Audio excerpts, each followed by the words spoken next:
पंचमो अध्याय द्रव द्रव्य विज्ञानी अध्याय। तो जैसे हमने चरक सूत्र स्थान में 27 नंबर के चैप्टर में पढ़ा था, सुश्रुत संहिता के सूत्र स्थान के 45, 46 नंबर के चैप्टर में पढ़ा था, वो हम चरक संहिता में 5वां और 6वां चैप्टर इन दोनों में पढ़ेंगे।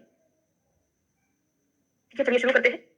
गंगोदक के गुण क्या होते हैं? गांगोदक तो ये वर्ग पढ़ने वाले हैं पहले। तो गंगा का उदक, गंगा का जल कैसा होता है? जीवनम तर्पणम हृदयम आदि बुद्धि प्रबोधनम तन अव्यक्त रसम, और अव्यक्त रस भी इसको बोला अमृत के समान बताया है। तो इंपॉर्टेंट है। तो गंगा का जल आप पीते हैं तो क्या करता है? वो आपको तृप्त करता है, जीवन देता है, तर्पण करता है, बुद्धि को बढ़ाता है। उसका रस जो है अव्यक्त बोला है ना, अमृत के समान होता है। तो जीवन ये गांग जल है। गांग मतलब गंगा का जल नहीं होता है ना, ये गांग जल है। ठीक है, वो मैंने आपको थोड़ा कोरिलेट करके याद कराया। तो याद कर बुद्धि को विकसित करने वाला होता है, शीतल है, लघु है, अमृत के समान होता है। आकाश से गिरने पर यही जल जब सूर्य चंद्र वायु के संसर्ग में आता है तब पत्य अपत्य विचार से देश और काल की अपेक्षा करता है। इसको हम गांग जल को अंतरिक्ष जल बोल सकते हैं ना, वही है, अंतरिक्ष जल ही है। गांगोदक के लक्षण तेनावि वृष्टम अम्लम शाल्यम राजते स्थितम, बरसात के जिस बरसते जल से चांदी के पात्र में रखा निर्मल शाली अन्न, क्लेद रहित और विवर्णता रहित होता है, वह गांग जल है। अब यहाँ से क्वेश्चन क्या पूछा जा सकता है कि अगर हमने इस जल को चांदी के पात्र में रखा, निर्मल हो और शाली अन्न और विवर्णता रहित होता है, तो उसको हम क्या बोलेंगे? गांग जल बोलेंगे। परीक्षा बता दी उन्होंने। सामुद्रिक जल का लक्षण क्या होता है? समुद्र में पातव्यम मासाद अश्व युज्वात बिना, अश्विनी मास में सेव्य होता है। ये क्वेश्चन अपने चरक संहिता पढ़ा था। समुद्र पानी बरस रहा है, इस पानी को अश्विनी मास के बिना नहीं पीना चाहिए। तो क्वेश्चन पूछा जाता है ऐसा कौन सा जल है? अलग अलग चल रहा है क्या? वॉइस और ऑडियो वीडियो अलग अलग चल रहा है। तो अश्विनी मास में से भी कौन सा जल है? समुद्र का जल होता है। गांगोदक के भाव में कौन सा जल पिएंगे? कोई इंपॉर्टेंट नहीं है। नदियों का पथ्यापथ्य जल। तो पश्चिम उद्गा शीघ्र वहा यश्च अमलोदकाः पथ्या समासक्ता नद्यो विपरीतस्व तो अन्यथा। अच्छा सही चल रहा है, मुझे ही दिख रहा अकेला। नदियों का जो पश्चिम समुद्र में गिरती तेज बहती है, मैंने चर्चा पढ़ा था कि पश्चिम अभिमुखा पथ्या। फिर मैंने एक डायग्राम बना के आपको बताया था कि पश्चिम की ओर झुकाव है एमपी का, तो झुकाव की तरफ बहेंगी तो बहुत तेज बहेंगी। और वो कैसी होती है? शुद्ध होती है। उसमें कोई भी पत्थर अपने साथ नहीं ले जाती क्योंकि वो तेज बहती है। और जो नदी स्लो बहती है उसके साथ गंदगी भी जाती है, पत्थर भी जाता है ना। तो पश्चिम उद्गा शीघ्र वहा, इसलिए इसमें कोई भी मल नहीं होता, जिसका पान निर्मल। इन तीन गुणों वाली नदियां समान रूप से पथ्य है। इन गुणों से विपरीत गुणों की नदियां अपथ्य है। तो जो पश्चिम की ओर गिरती है वो पथ्य है, तेज बहती है पथ्य है। जिनका पानी निर्मल होता है वो कैसी होती है? पथ्य नदियां होती है। हिमालय मलयाचल से होने वाली नदियों में पत्थरों से टकराने के कारण वृक्षों के टुकड़े टुकड़े हो जाते हैं, पानी वाली नदियां पत्थर। इन्हीं नदियों का पानी स्थिर बन जाता है, तो क्रमी स्लीपर हृदय रोग कंठरोग आदि उत्पन्न करता है। तो यहाँ से ऐसा क्वेश्चन कोई बनेगा नहीं। चरक या सुश्रुत संहिता में दोनों में पढ़ा था। सुश्रुत में स्पेशली पढ़ा था कि स्लीपर कहाँ हो रहा था ना, पहाड़ पे चढ़ गए थे तो स्लिप हो गया था, मतलब हिमालय पर्वत पे चढ़ गए थे, ऐसे करके याद किया था। ठीक है, इसके अलावा बाकी की नदियां क्रमी स्लीपर रोग कंठ रोग आदि उत्पन्न करती है। फिर अवंती से पूर्व के, अवंती के पश्चिम देश के उत्पन्न होने नदियां अश्क उत्पन्न करती है। फिर बताए थे कि अगर किसी को पायस हो गया है, अवंती में शिप्रा नदी में नहा लेगा तो अश्क ठीक हो जाएगा। कोड बनाकर याद कराया था ना हमने, है ना। अवंती क्या होगा? अवंती से पूर्व के और अवंती के पश्चिम में दुर्नाम को ठीक करता है महेंद्र। उधर श्रीपद आतंकान, महेंद्र पर्वत उत्पन्न नदियां उधर रोग श्रीपद रोग उत्पन्न करती है। ये भी कोड बनाकर याद किया था कि इंद्र क्या हो गया था? ऊपर रहते तो स्लिप हो जाते हैं, उनके पेट में लग जाती है ना। तो महेंद्र उधर श्रीपद और सह विंध्य उद्भवा पुनः, सह आदि विंध्याचल से उत्पन्न होने नदियां पुष्ट पांडु शिरोग आदि उत्पन्न करती है। ये भी याद किया था कि सहना पड़ता है इस। तो महेंद्र उधर श्रीपद और सह विंध्य उद्भवा पुनः, सह आदि विंध्याचल से उत्पन्न होने नदियां पुष्ट पांडु शिरोग आदि उत्पन्न करती है। ये भी याद किया था कि सहना पड़ता है, इसको सहना पड़ता है, बड़ी बड़ी बीमारियों को सहना पड़ता है, जैसे कुष्ठ हुआ, पांडु हुआ, शिरोग हुआ। ये आपका रिवीजन चल रहा है। इसका मतलब ये है कि आपको सुश्रुत संहिता का जो मैंने पढ़ाया था नदियों वाला पोर्शन वो देखना है, उसी से कंप्लीट होगा। ये बस मैं रीड कर रही हूँ, आपको याद नहीं करा रही। वहां पे मैंने आपको याद कराया क्योंकि उतना ही टाइम हम यहाँ पे अवंती मतलब उज्जैन, उतना ही टाइम में यहाँ पे दूंगी तो इसका पढ़ने का कोई मतलब नहीं रहेगा। एक जगह पढ़ लिए हैं अच्छे से, अब यहाँ पर इसको रीड बस करना है। ठीक है, पारियात्र दो छंद होती है, बलपुर। ठीक है, पारियात कोई पथ्य बोला है। कुपादी का जल कैसा होता है ये नहीं पढ़ना हमको। जल पीने अयोग्य व्यक्ति, किन व्यक्तियों में जल नहीं पीना चाहिए? तो ये सुश्रुत में पढ़ा है, चरक में पढ़ा है, लेकिन याद आपको चरक का ही करना है, इसलिए ये पोर्शन मुझे छोड़ना पड़ेगा यहाँ से, है ना। अग्निमंद हो, गुल्म हो, पांडु उदर अतिसार अश्वग्रहणी, शोथ रोगी को पानी नहीं पीना चाहिए, परंतु यदि प्यास रोकी ना जा सके, अतिशय अशक्ति को थोड़ा पानी पीना चाहिए। शरद और ग्रीष्म ऋतु में को छोड़कर स्वस्थ मनुष्य को भी थोड़ा थोड़ा ही पानी पीना चाहिए। मतलब शरद और ग्रीष्म में आप जितना चाहे उतना पी ले, उसके अलावा बाकी ऋतु में कम कम पानी पिए, क्योंकि शरद और ग्रीष्म में वैसे ही गर्मी पड़ती है तो गर्मी में पानी तो पीना पड़ेगा ना। तो यहाँ पर भी सबसे बाकी सभी जगह थोड़ा थोड़ा पीएंगे। और डिसीज कौन कौन सी है? चरक चिकित्सा स्थान का 22 नंबर का चैप्टर पढ़ाऊंगी, तृष्णा अध्याय, वहां से एक एक पॉइंट याद कराऊंगी। ठीक है, केवल वही। भोजन के समय जलपान से गुणवान। तो ये क्वेश्चन भी बहुत पूछा जाता है कि अगर आपको दुबला रहना है, मोटा रहना है, एक जैसा रहना है तो कब पानी पीना चाहिए? तो भोजन के मध्य में पानी पीने से शरीर समान है। थोड़ा खाना खाया, फिर पानी पी लिया, फिर खाना खा लिया, आप जैसे हैं वैसे ही रहेंगे। भोजन के अंत में पानी पीने से शरीर में स्थूलता आती है। क्यों आती होगी? पहले हमने खूब पेट भर के खाना खा लिया, उसके बाद हम पानी पिएंगे तो क्या होगा? खाना पूरा खा लिया, पानी पिएंगे तो हम उससे मोटे हो जाएंगे, है ना। अगर जिसको दुबला रहना है, भोजन के प्रारंभ में पानी पिया, हमने पहले ही पानी पी लिया तो खाना कम खाएंगे, खाना कम खाएंगे तो दुबले हो जाएंगे। ठीक है, समझ में आ रहा है? तो भोजन के पहले पानी पीना दुबला कराता है, बाद में पीना मोटा कराता है, और बीच में पीना जो है सम रखता है।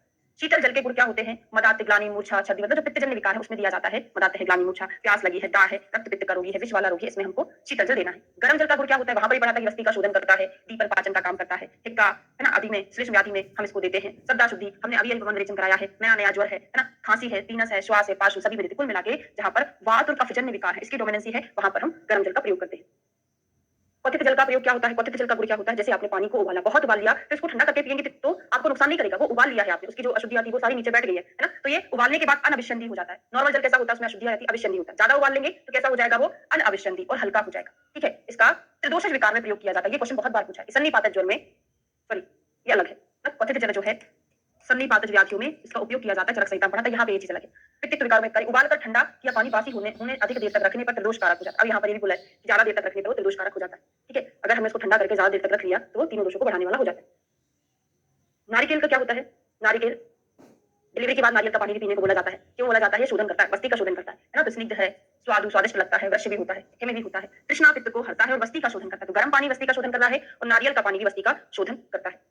बरसात का जल श्रेष्ठ है और नदी का जल निकम्मा है। निकम्मा मतलब खराब है ना, तो बरसात का जल अच्छा होता है वर्षा ऋतु में, है ना, बरसात में जो बह रहा है, लेकिन उसमें नदी का, क्योंकि नदी में जो होता है बहुत सारी अशुद्धियां हो जाती है, खराब हो जाता है। ठीक है, तो हमारा जल वर्ग कंप्लीट हुआ। अगला वर्ग शुरू करते हैं, दुग्ध वर्ग। ये भी पढ़ा है, केवल रिवीजन करना, चरक में पढ़ लिया, सुश्रुत में पढ़ लिया, बागभट्ट में उसका रिवीजन करना, इसलिए यहाँ पे मैं आपको बनाकर याद नहीं करूंगी। ठीक है, तो दुग्ध के सामान्य गुण क्या होते हैं? स्वादे पाक रसम स्निग्धम ऊर्जा से धातु वर्धन, धातु को वर्धन करता है ना, मधुर होता है, ओज को बढ़ाने वाला होता है, वात पित्त को हरता है ना। दूध जो है केवल एक ही गुण को बढ़ाता है, कफ को बढ़ाता है, एक दोष को ना, कफ वर्धक होता है ना दूध, तो वात पित्त को हरेगा है ना। ब्रश श्लेष मलम गुरु शीतल, कफ को बढ़ाने वाला होता है, शीतल होता है। गोदुग्ध में क्या पढ़ा था हमने? सुश्रुत संहिता में पढ़ा था कि रसायन होता है, बताया 84 करोड़ देवता इसमें विराजमान होते हैं, रसायन का काम करता है। गव्यम तो जीवनियम रसायनम, रसायन के समान बोला है।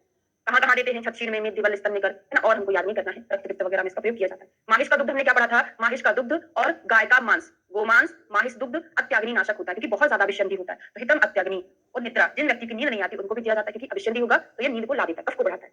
बकरी के दूध में क्या पढ़ा था? बकरी की शाखा बड़ी पतली पतली सी होती है, शाखा बात पढ़ा था, कुछ याद है कि नहीं है? और यहाँ पर नहीं आया है कोई बात नहीं, लेकिन जब बकरी आए शोष ना आए, ऐसा हो ही नहीं सकता। तो शोष, ज्वर, श्वास, रक्त पित्त अतिसार में प्रयोग किया जाता है, क्योंकि बकरी का जो दूध होता है संग्राही। माता का दूध ना मिलने पर बच्चे को सबसे पहले बकरी का दूध ही एडवाइस किया जाता है, अगर माता का नहीं मिलता, क्योंकि बच्चों में लूज मोशन होना, वोमिटिंग होना कॉमन सी चीज है, तो उसमें संग्रहण का काम करता है, रोकने का काम करता है। ठीक है, संग्राही होता है।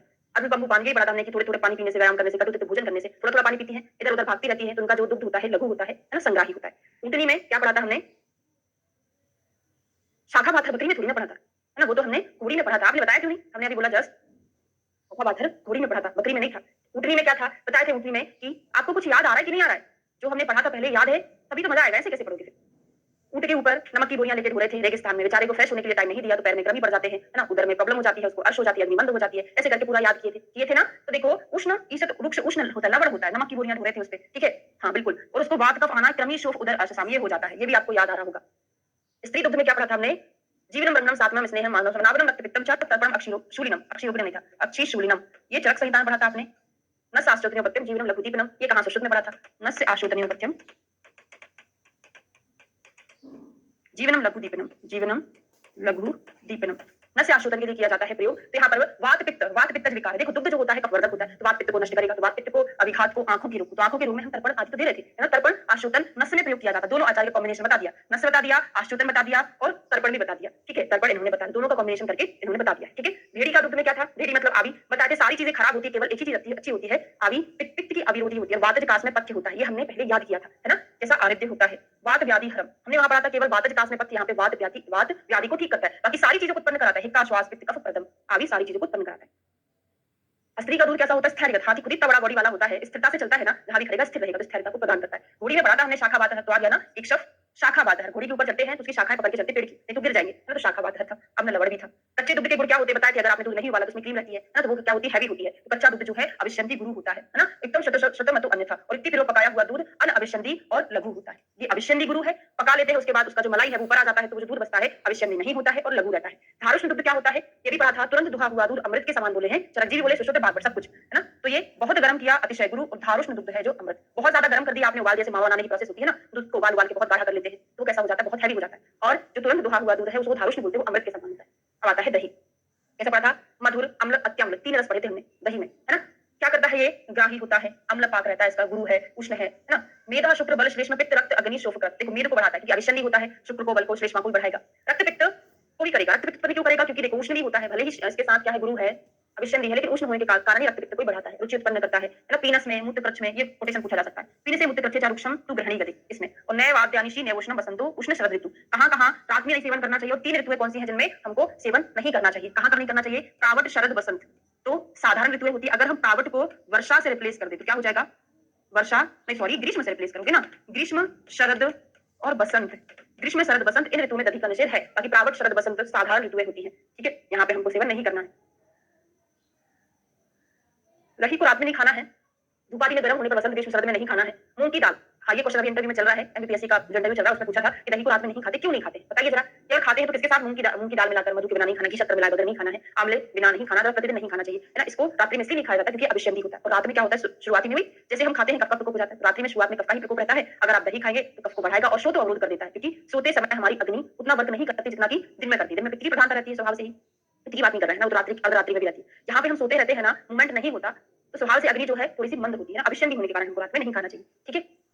पत्र के गुण क्या होते हैं? लघु है, कषाय अम्ल है, कफवात को हरता है और शोफ अर्श ग्रहणी दोष मूत्र ग्रह इन सभी में प्रयोग किया जाता है। शोफ में, उदर रोग में अच्छा रहता है, ठीक है? प्ली है, गुलमघ्रत व्यापद पांडु रोग में प्रयोग किया जाता है।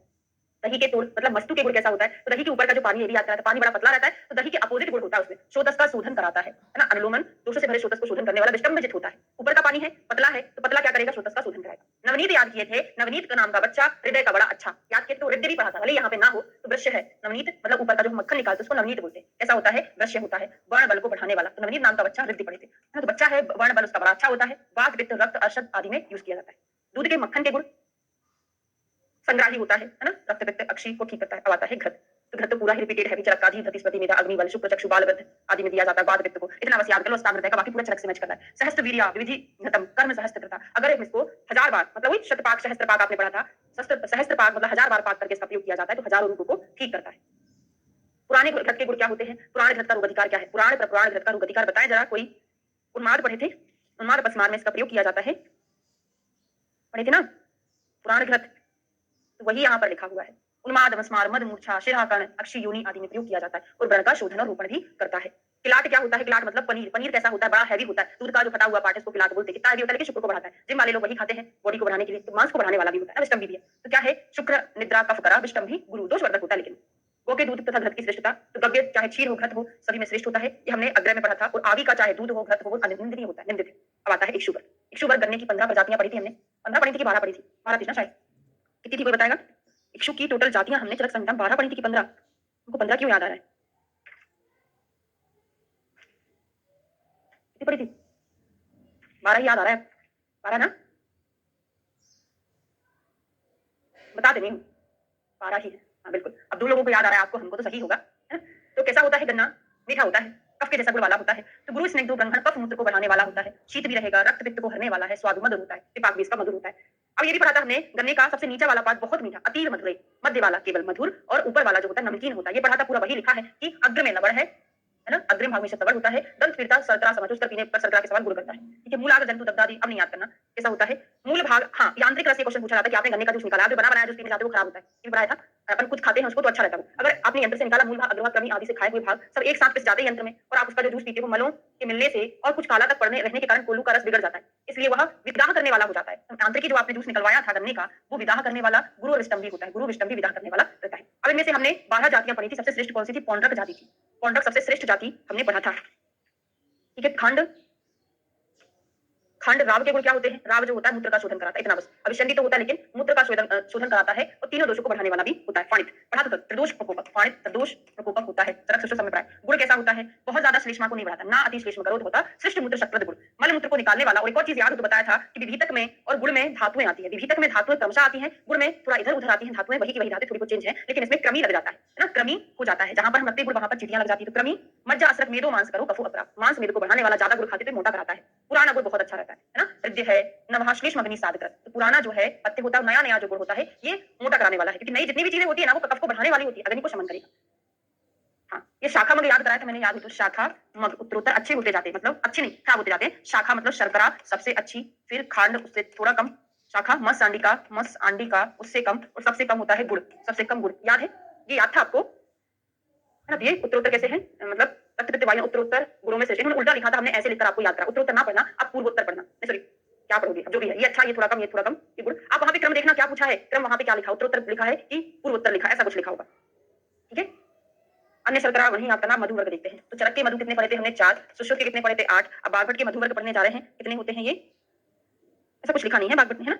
मधु वर्ग में बागभट ने ऐसा कुछ भेद नहीं बताया। हारित के 3 होते हैं, हारित के लिख लो 3 होते हैं। क्या करता है मधु? छेदन का काम करता है, कफ को शमन करता है ना, छेदन करता है। कृष्णाश्लेष विषय हिदमा, श्लेष्मा प्रधान रोगों में दिया जाता है। मेह कुष्ठ क्रमी श्वास कास में व्रण का शोधन संधान करता है, जहां भी देखो मधुव्रत लगा देते हैं, ठीक है? वायु को बढ़ाता है केवल, बहुत इंपॉर्टेंट है। वातल होता है, जबकि सुश्रुत ने मधु को कौन से दोषों को शमन कारक बोला? कोई बताएगा मुझे कौन से दोषों को शमन करता है आचार्य सुश्रुत के अकॉर्डिंग? तीनों दोषों को शमन करने वाला होता है मधु। गुण क्या होते हैं? कषाय मधुर है ना, कषाय और मधुर होता है। उष्ण मधु के गुण, गर्म मधु हमको नहीं लेना चाहिए। प्रच्छन्न निरूढ़ है, क्या मधुष्णम ना निवार्यत। हाँ, अब ये यहाँ से रीजनिंग क्वेश्चन पूछा जाएगा, ऐसे रीजनिंग क्वेश्चन आता है, इसलिए पूरा पढ़ेंगे। तो गर्म किया मधु गर्मी धूप आदि से पीड़ित मनुष्य में दिया जाता है, तो मधु उस समय में दिया मधु उष्ण आहारों के द्रव्य के साथ युक्त मधु मारक होता है, हानिकारक होता है। फिर आप वमन विरेचन निरूवस्ती में जो मधु देते हैं वो तो गर्म करते हैं, फिर वो हमको हानि क्यों नहीं पहुंचाता? होता क्या है कि वमन मधु के साथ उष्ण का मेल नहीं है ना। ठीक है, यहाँ वमन काल में निरूवस्ती में उष्ण मधु का निषेध नहीं है, क्योंकि इन दोनों अवस्था में पाक के बिना, एक पॉइंट याद रखना, इनमें हम मधु को पचने कहाँ दे रहे बॉडी में, निकाली तो दे रहे हैं ना, तो पाक के बिना ही वह मधु शीघ्र ही वापस निकल आता है, इस कारण अवस्था मधु का पाक नहीं होता, इसलिए वो हमको हानि नहीं पहुंचाता। ठीक है, अगला वर्ग आता है तेल वर्ग। क्या होता है तेल? योनिवत् मुख्य तीक्ष्ण व्यवाही इसके अंदर गुण होते। अब ये क्वेश्चन बहुत ज्यादा इंपॉर्टेंट है कि आचार्य बागभट्ट ने कृशानाम ब्रह्णायाल स्थूलानाम कर्षणाय क्या दिया है। मोटे को दुबले को मोटा कराने के लिए, मोटे को दुबला कराने के लिए क्या दिया हुआ है? तेल। ये मैंने आपको जब चरक संहिता सूत्र स्थान के 13वें चैप्टर में पढ़ाया था, उसके विमर्श में अष्टांग हृदय का भी लिखा हुआ था श्लोक, वो भी एक्सप्लेन किया हुआ था, याद हो तो। याद है क्या कारण होता है इसका? पढ़ लेते हैं। और क्रमी संस्कार, हाँ, संस्कार सारे रोगों को ठीक करता है, तो ये कारण पढ़ लो। कृष्ण पुरुषों को स्थूल कैसे करता है? कृष्ण पुरुषों के स्रोतस कैसे होते हैं? संकुचित होते हैं। इन संकुचित स्रोतस में आपने तेल दिया, तो तेल अपने तीक्ष्ण आदि गुणों से तुरंत उनको क्या कर देता है? स्रोतस का शोधन कर देता है, जिसके कारण ऐसा नहीं बोलेंगे, स्रोतस की पुष्टि करता है। जो सूखे हुए स्रोतस थे उनकी पुष्टि करता है। और स्थूल पुरुषों को क्रश कैसे करता है? स्थूल पुरुष में क्या होता है? स्रोत अवरोध हो जाता है, जिससे मांस या मेदा ही मेदा बढ़ने लगता है। तो ये अपने सूक्ष्म तीक्ष्ण उष्ण गुणों के कारण उन स्रोतस के अवरोध को हटा देता है, जिससे उत्तर उत्तर धातुएं सही प्रमाण में बढ़ने लगती है। इस प्रकार ये स्थूल को क्रश कराता है ना। तो ये स्रोतस में पहुंचकर मेद को कम करता है, ऐसा नहीं बोलो, ऐसा बोलो कि आवरण को कम करता है। एरंड तेल क्या होता है?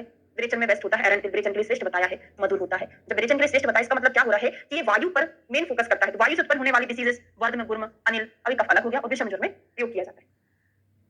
सरसों का तेल कैसा होता है? हमने सरसों का तेल दोष प्रकोपक पढ़ा था क्या? नहीं, किसका पढ़ा था? कुसुम तेल पढ़ा था। सरसप साख होती है, सरसप साख दोष प्रकोपक, कुसुम तेल दोष प्रकोपक होता है ना। यहाँ पे सरसों का तेल, इसको मरीचादी तेल बोलते हैं। मरीचादी तेल में सरसों का कंटेंट होता है, और जब हमको कहीं खुजली होती है तो हम वहां पे सरसों का तेल लगाते हैं। जैसे शीत पित्त किसी को हो जाता है, उसमें तुरंत सरसों का तेल लगाते हैं, तो कोष्ठ पुण्य अर्शो व्रण आदि में इसका प्रयोग किया जाता है। विभीति का तेल बालों के लिए अच्छा है। नीम का तेल, तो अपने स्किन डिसऑर्डर में नीम का तेल लगाते हैं, बहुत बार लगाते हैं। तो निम्बजम तिक्तम, कृमि कुष्ठ कफ प्रणम, कृमि को नष्ट करने वाला। वैसे भी नीम आयुर्वेदा की एंटीबैक्टीरियल ड्रग है, तो कृमि को, कुष्ठ को, कफ को नष्ट करने का काम करता है। अलसी और कुसुम तेल के गुण, तो उमा कुसुम त्वक दोष, त्वचा के दोष उत्पन्न करता है, कफ पित्त को बढ़ाने को इंपॉर्टेंट नहीं छोड़ सकते हैं। अब आता है मध्य वर्ग। मध्य क्या करता है? दीपन रोचन मध्य, तीक्ष्ण उष्ण दृष्टि। तीक्ष्ण उष्ण होता है तो हमारी अग्नि को दीप्त करता है, रुचि बढ़ाता है, लेकिन ये मात्रा पूर्वक पिया जाए तब। ठीक है। क्रस स्थूल हितम, अब फिर एक क्वेश्चन बोल दिया कि क्रस स्थूल हितम क्या है? क्रस और स्थूल दोनों के लिए हितकारी। अब दो चीजें आ गई, एक तेल हो गया, एक मध्य हो गया। लेकिन तेल में जो सेंटेंस आएगा, स्थूलानाम क्रश, स्थूल को क्रश करता है, क्रश को स्थूल करता है, पूरा का पूरा सेंटेंस आएगा। बात समझ रहे हो? पूरा सेंटेंस लिखा आएगा तो तेल है, नहीं तो मध्य है। आगे हिंदी में क्वेश्चन पूछा जाए कि दुबले को पतला कराता है, पतले को दुबला कराता है, वो कौन है? वो मध्य है। ठीक है, क्लियर हो रहा है? ये समझ में आ रहा है जो मैं बोल रही हूँ ना? यही क्वेश्चन एग्जाम में पूछा था। नए और पुराने मध्य, नरे जो होते हैं गुरु होते हैं, है ना, और जीर्ण जो होते हैं वो कैसे उसके विपरीत काम करते हैं। मद्यपान का निषेध कहाँ है? जितनी रक्त पित्तजन्य व्याधियां हैं वहां पे हम मद्य का प्रयोग नहीं करते। रक्त पित्तजन्य व्याधियों में मद्य को प्रयोग नहीं करना चाहिए। ठीक है। सुरा के गुण, सुरा में गुल्म, उदर अर्शो ग्रहणी दोष में प्रयोग किया जाता है। सुरा जो होता है मेदो रक्त, स्तन्य मूत्र, कफ को बढ़ाने वाला होता है। सुरा सुर भगवान से कोरिलेट करके याद कराया था। वारुणी ऐसी कौन सी मध्य है जिसका अगर निरंतर सेवन कोई व्यक्ति करता है तो उसको क्या नहीं होता है? वो वारुणी मध्य है ना। इसका अगर कोई व्यक्ति निरंतर सेवन करता है तो उसको राज्यक्षमा रोग नहीं होता है। एक मिनट है, मैं आ रही। ठीक है। शूल का श्वास विगंध आदि में प्रयोग किया जाता है। बहेड़े का मध्य कैसा होता है?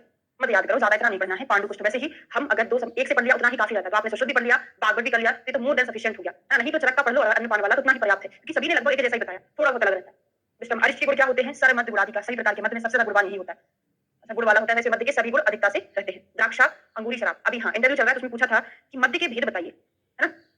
मध्य के भेद तो ये बताएंगे सुरासो है, तीक्ष्ण है, मध्वाल, मतलब ऐसी टाइप का। तो ऐसा नहीं होता है, उनको जो सुनना रहता है वो वही सुनते हैं। मध्य दो ही प्रकार की होती है, एक अन्न से बनाया जाता है और एक फलों से बनाया जाता है। केवल उनको यही सुनना था, वो लोग बुक लेके बैठे हुए हैं, है ना। अगर आपने बिल्कुल वैसी का वैसा आंसर नहीं दिया तो सही नहीं है, मतलब उनको पूरा मैच करना चाहिए। अगर वो चरक लेके बैठे तो चरक जैसा ही आंसर दो, ऐसा है। ऐसा नहीं होता है, चरक ने कुछ अलग बोला, हम वहां पे प्रैक्टिकली अप्रोच के लिए जा रहे हैं ना। मतलब अगर हम थोड़ा बहुत रिलेटेड चीजें बता रहे हैं, एकदम अपोजिट बता दो, मतलब उससे रिलेटेड चरक में भी लिख सकता है, सुश्रुत में, क्योंकि वैसा वर्डिंग याद नहीं रहता, एकदम ऐसा याद करना पॉसिबल भी नहीं है ना। तो वही चीज है। चलिए, खजूर का मध्य, खजूर से बना हुआ, शर्करा से बना हुआ, गुड़ से बना हुआ, सीधु, मधु, शुक्त के गुड़ा भी नहीं याद करना है, कोई काम का नहीं है। शुक्त के भेद याद करते हैं। गुण शुक्त, इक्षु शुक्त, मध्य शुक्त, मदि का शुक्त आदि उत्तरोत्तर लघु होते हैं। चंडा की कांजी, कांजी इंपॉर्टेंट है। कांजी कैसे बनाते हैं? आपने जल लिया, उसमें चावल डाल दिए। कांजी में कितना अनुपात होता है? कोई बताएगा हमको? कांजी में जल का अनुपात कितना होता है? उसमें सारी चावल लिया, पानी लिया, उसको हमने संधान कर दिया, 6-7 दिन बाद उसको देखा, वो कांजी बन जाता है ना। ये कांजी है। अनुपात याद कर लेना, है ना। धान्याम्ल, कांजी मतलब धान्याम्ल कैसे बनाते हैं सभी को? अच्छा, 4 रहता है कि 8 रहता है? मुझे एग्जैक्ट याद नहीं, मैं भूल चुकी हूँ ना। नहीं, अभी तो शुरू हुआ है, 2 तारीख से एमपी में शुरू हुआ है, बाकी जगह तो सब कुछ हो चुका है ना। एमपी का भी चल रहा है। अब एक बार कंफर्म करके देख लेना, है ना, मुझे याद नहीं है बिल्कुल भी। मूत्र वर्ग, तो मूत्रम गो अजाविषम पित्तलम। मूत्र कैसे होते हैं? पित्त को बढ़ाने वाले।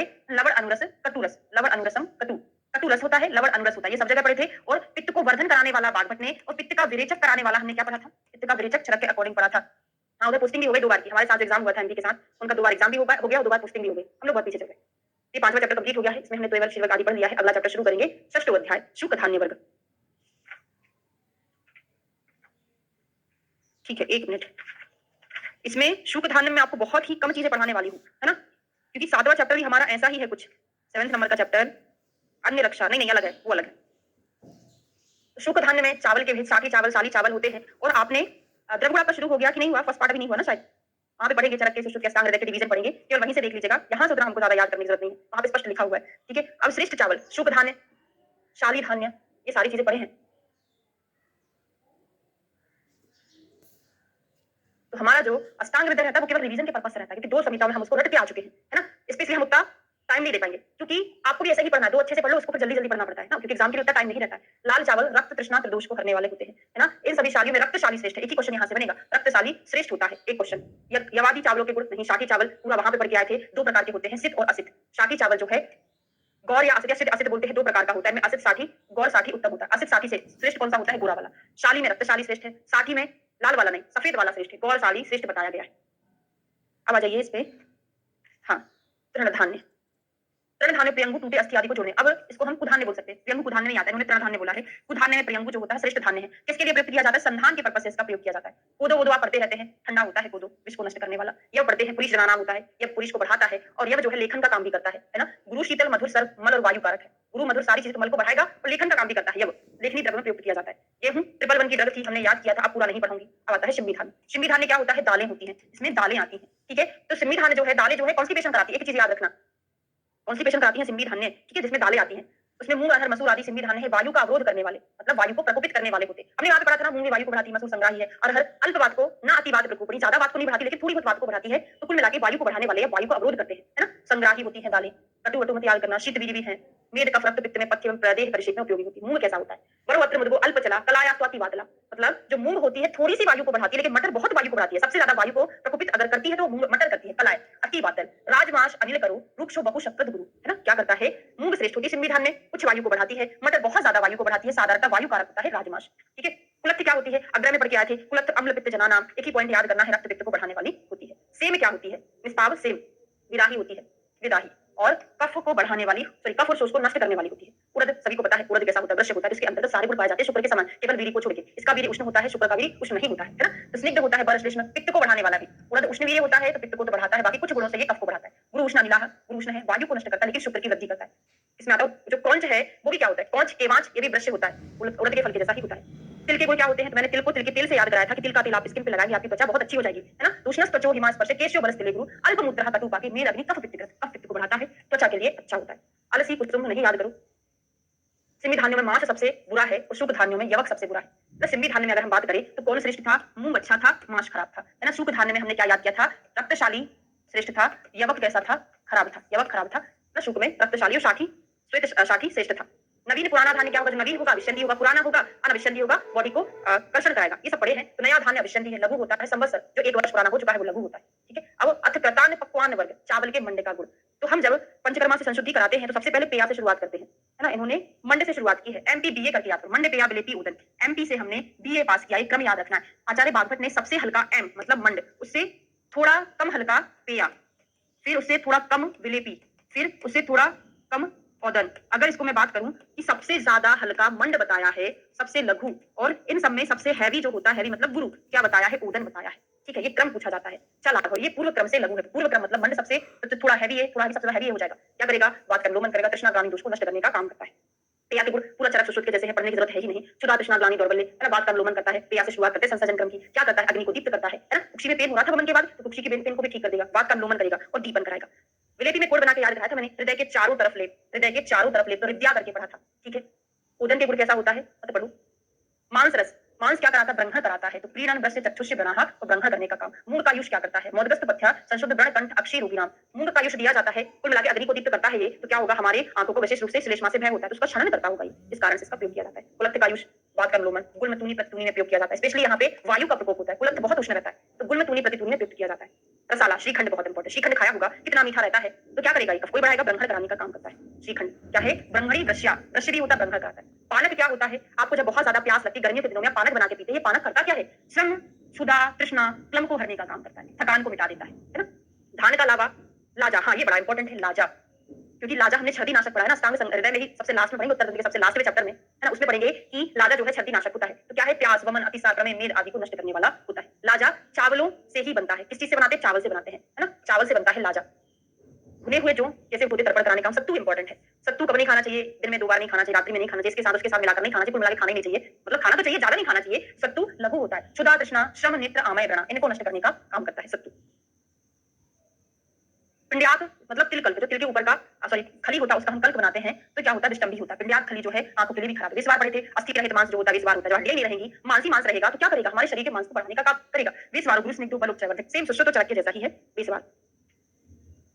ठीक है, अब आता है मांस वर्ग। मांस वर्ग 8 होते हैं, है ना? उसमें मृग में कौन कौन से आते हैं? हरिण, एन आता है। मृग में हरिण और एन आता है, दोनों नाम याद करने थे। विशिकर में याद कराया था मैंने, बिकने वाले जानवर, मतलब जिनको हम खरीदते हैं और जिनको ज्यादा खाया जाता है, छोटे छोटे जानवर। कौन आता है विशिकर में? बिकने वाले में मुर्गा हो गया, तीतर हो गया, है ना? यही आते हैं ना, तो लावा, तीतर, मुर्गा, लावा, मोर, मुर्गा, ये बिकने वाले जानवर इसमें आते हैं, है ना? और क्या करते हैं? पैर से वस्तु को, लावा तीतर पैर से वस्तु को बिखेर कर उसमें से अनाज ढूंढकर खाते हैं, वो होते हैं विशिकर। कतुत क्या होते हैं? चोंच के प्रहार से खाते हैं। तो कतुत में कौन चोंच वाले? चटक है, तोता है, पारावत है, ये इसमें आता है ना? सारिका है, कपोत, चटक आदि प्रतुद है, चोंच से ठोकर मारकर खाते हैं। विलेशय कौन होते हैं? जो बिल में रहते हैं, है ना? जैसे भेग, बोधा आदि बिल में रहता है। रिवीजन चल रहा है, लग रहा है रिवीजन जैसा कि नहीं लग रहा है? प्रसय में याद कराया था कि वो जानवर आते हैं, चरक संहिता बहुत आराम आराम से पढ़ाया मैंने, है ना? तो प्रसय मतलब वो होता है जिनके आक्रमण को हमको सहना पड़ता है। जैसे बिल्ली हो गया, सहना पड़ेगा। शेर हो गया, बाघ हो गया, अगर हमारे ऊपर आक्रमण करेगा तो हमको सहना पड़ेगा। इसका मतलब ये है कि ऐसे जानवर जो दूसरों से छीन कर भोजन करते हैं, झपट कर खाते हैं। कौन कौन से लोग हैं? गाय, गधा, खच्चर, ऊंट, घोड़ा, चीता, सहरिक्ष, बंदर, बिल्ली, चूहा, व्याघ्र, भेड़िया, है ना? कुत्ता, कौवा आदि, गीद आदि, लोमड़ी, शेर, ये हमसे झपट कर खा जाते हैं। महामृगों के नाम जैसे बराह, महिष, सुअर है, भैंस है, न्यंकु, गुरु, रोहित, हाथी, ये महामृगों के अंतर्गत आते हैं। जलचर कौन होते हैं? जल के ऊपर तैरते हैं। हंस है, प्लव है, उत्कोच, चक्रवात, रोहिणी भी वहां पे पढ़ा था। मछली में रोहित मछली सबसे श्रेष्ठ मछली कही जाती है, रोहित मछली, है ना? इस प्रकार 8 प्रकार के कहे हैं। तो 8 प्रकार के मांस वर्ग होते हैं। आचार्य चरक का भी है और आचार्य बाघभट्ट का भी 8 वर्ग का ही है। अब जंगल जीवों के मांस के गुण क्या होते हैं? जंगल जीवों के मांस के गुण हल्के होते हैं। याद करे थे जंगल विहार प्रतिषेध लागू, है ना? लघु होता है और सेम टू सेम यही कोटेशन आपने पढ़ा था चरक संहिता में, याद हो तो। पित्तुत्रे, बात मध्य, सन्निपाते, कफानुपे। कुछ याद आ रहा है कि नहीं आ रहा है? याद है? अब मोर के जैसी आंखें थी हीरोइन की, याद कराए थे ना? श्रोत स्वर, उसकी आंखें, कान जो है मोर के जैसे हैं, तो श्रोत स्वर के लिए मोर का उपयोग किया जाता है। मुर्गा जो होता है वृश्य होता है, ठीक है? कान कपोत सभी दोषों को बढ़ाने वाला होता है। चटक गौरैया शुक्रल होती है ना? मुर्गा के साथ फैमिली वाली है, विशिकर वाली है, तो ये भी शुक्र को बढ़ाती है। विलेशय क्या करता है? बिल में रहता है, तो बिल को बढ़ाने का काम करेगा। मूत्र शुक्र कृत होता है। क्या है? मूत्र शुक्र को बढ़ाने वाला होता है। महामृग के गुण नहीं पढ़ना है। बकरे के मांस के गुण तो हमने पढ़ा था, पूरा चरक के जैसा है, ए टू जेड। ना अति शीत गुरु, तो ना तो बहुत शीतल है ना बहुत गुरु है। मांस और दोष श्रम, दोष को क्या कहते हैं? दोष नाशक है ना? मांस को बढ़ाने वाला है, शरीर धातु को सामान्य करता है। तभी तो अजा रसायन का प्रयोग हम राजक्षमा के पेशेंट में करते हैं, क्योंकि वहां पे हमको धातु को साम्य करना रहता है। ठीक है? आवी का जो चीज पढ़ा था, हर एक चीज आवी का खराब था। क्या था आवी का? सॉरी, गोमांस रह गया पहले, हाँ आवी तो रह गया। सभी चीज खराब पढ़ा था, त्रिदोष कारक होता है। गोमांस अत्याग्नि में पढ़ा था हमने। माहिष जो पढ़ा था स्वप्न में पढ़ा था ना? माहिष का मांस स्वप्न के लिए है और दुग्ध जो है अत्याग्नि स्वप्न दोनों के लिए है। तो अत्याग्नि में 2 चीजें पड़ी थी, माहिष दुग्ध और गोमांस अत्याग्नि को नष्ट करता है। सुअर का मांस शुक्र को बढ़ाने वाला है। मछली का मांस जो है तीनों दोषों को बढ़ाने वाला, बड़ा इंपॉर्टेंट है। मछली सभी दोषों को बढ़ाती है। विशिकर में अब श्रेष्ठ देखते हैं। विशिकर में बटेर, मछलियों में सॉरी अश्रेष्ठ देखते हैं। श्रेष्ठ तो हमने पढ़ दिया है, नहीं मैं कुछ और बढ़ा रही हूँ। ठीक है, देखते हैं क्या आ रहा है। विशिकर में बटेर, मछलियों में रोहित, विलेशय में गोह, मृग में एन, अतिशय श्रेष्ठ। श्रेष्ठ ही पढ़ रहे हैं, ये सब श्रेष्ठ होते हैं। विशिकर में बटेर हो गया, मछली में रोहित मछली, विलेशय में गोहा और मृगों में एन मृग जो है बहुत श्रेष्ठ होता है। हानि मांस क्या है? जो मांस तुम तुरंत का मरा हुआ हो उसको खा सकते हैं। इसको नहीं खाना है जो विषैले शस्त्र से लगकर मरा हुआ है, अतिशय मेद वाला है, पानी में डूबकर या विष से मरे हुए पशु पक्षी का मांस निंदित है। नर का मादा का मांस कैसा होना चाहिए? तो ये भी अपन ने वहां पे पढ़ा हुआ था, बस लास्ट इसको कंक्लूड करते हैं, उसके बाद हमारा कल कंप्लीट हो जाएगा ये चैप्टर। ठीक है? तो मांस वर्ग में पुमान, पुरलिंग का पूर्व भाग, नाभि से आगे का भाग गुरु होता है ना? पूर्व भाग मतलब नाभि से आगे का भाग मेल में गुरु होता है, फीमेल में अधो भाग गुरु होता है ना? वहां ज्यादा फैट रहता है। तो नाभि से पिछला भाग गर्भवती अवस्था में गुरु। चौपाई, 4 पैर वालों में अगर देखें तो बकरी फुत्ती फुत्ती रहती है, वो हल्की होती है ना? स्त्री वाले का लघु है, पक्षियों में पुरुष का जाति का लघु है। सिर कंध उष्टपीठ शक्ति में पिछला भाग भारी है। अब ये बिल्कुल नहीं याद करो, यहाँ से तो नहीं करना, चरक से याद करना और सुश्रुत से करना, वहां पे मैंने याद कराया। पक्वाशय से अमाशय गुरु है। रक्तादि धातुओं उत्तरोत्तर गुरु होती है। मांस में वृषण, वृषण से मेहन, तिव्रत, यकृत, यकृत से गुदा भारी होता है। ये सब वहां पे पढ़ाया है। ठीक है? तो ये हमारा चैप्टर कंप्लीट हुआ। ओके, चलिए, थैंक यू। Good evening. अष्टांग हृदय 5th नंबर का चैप्टर शुरू करेंगे।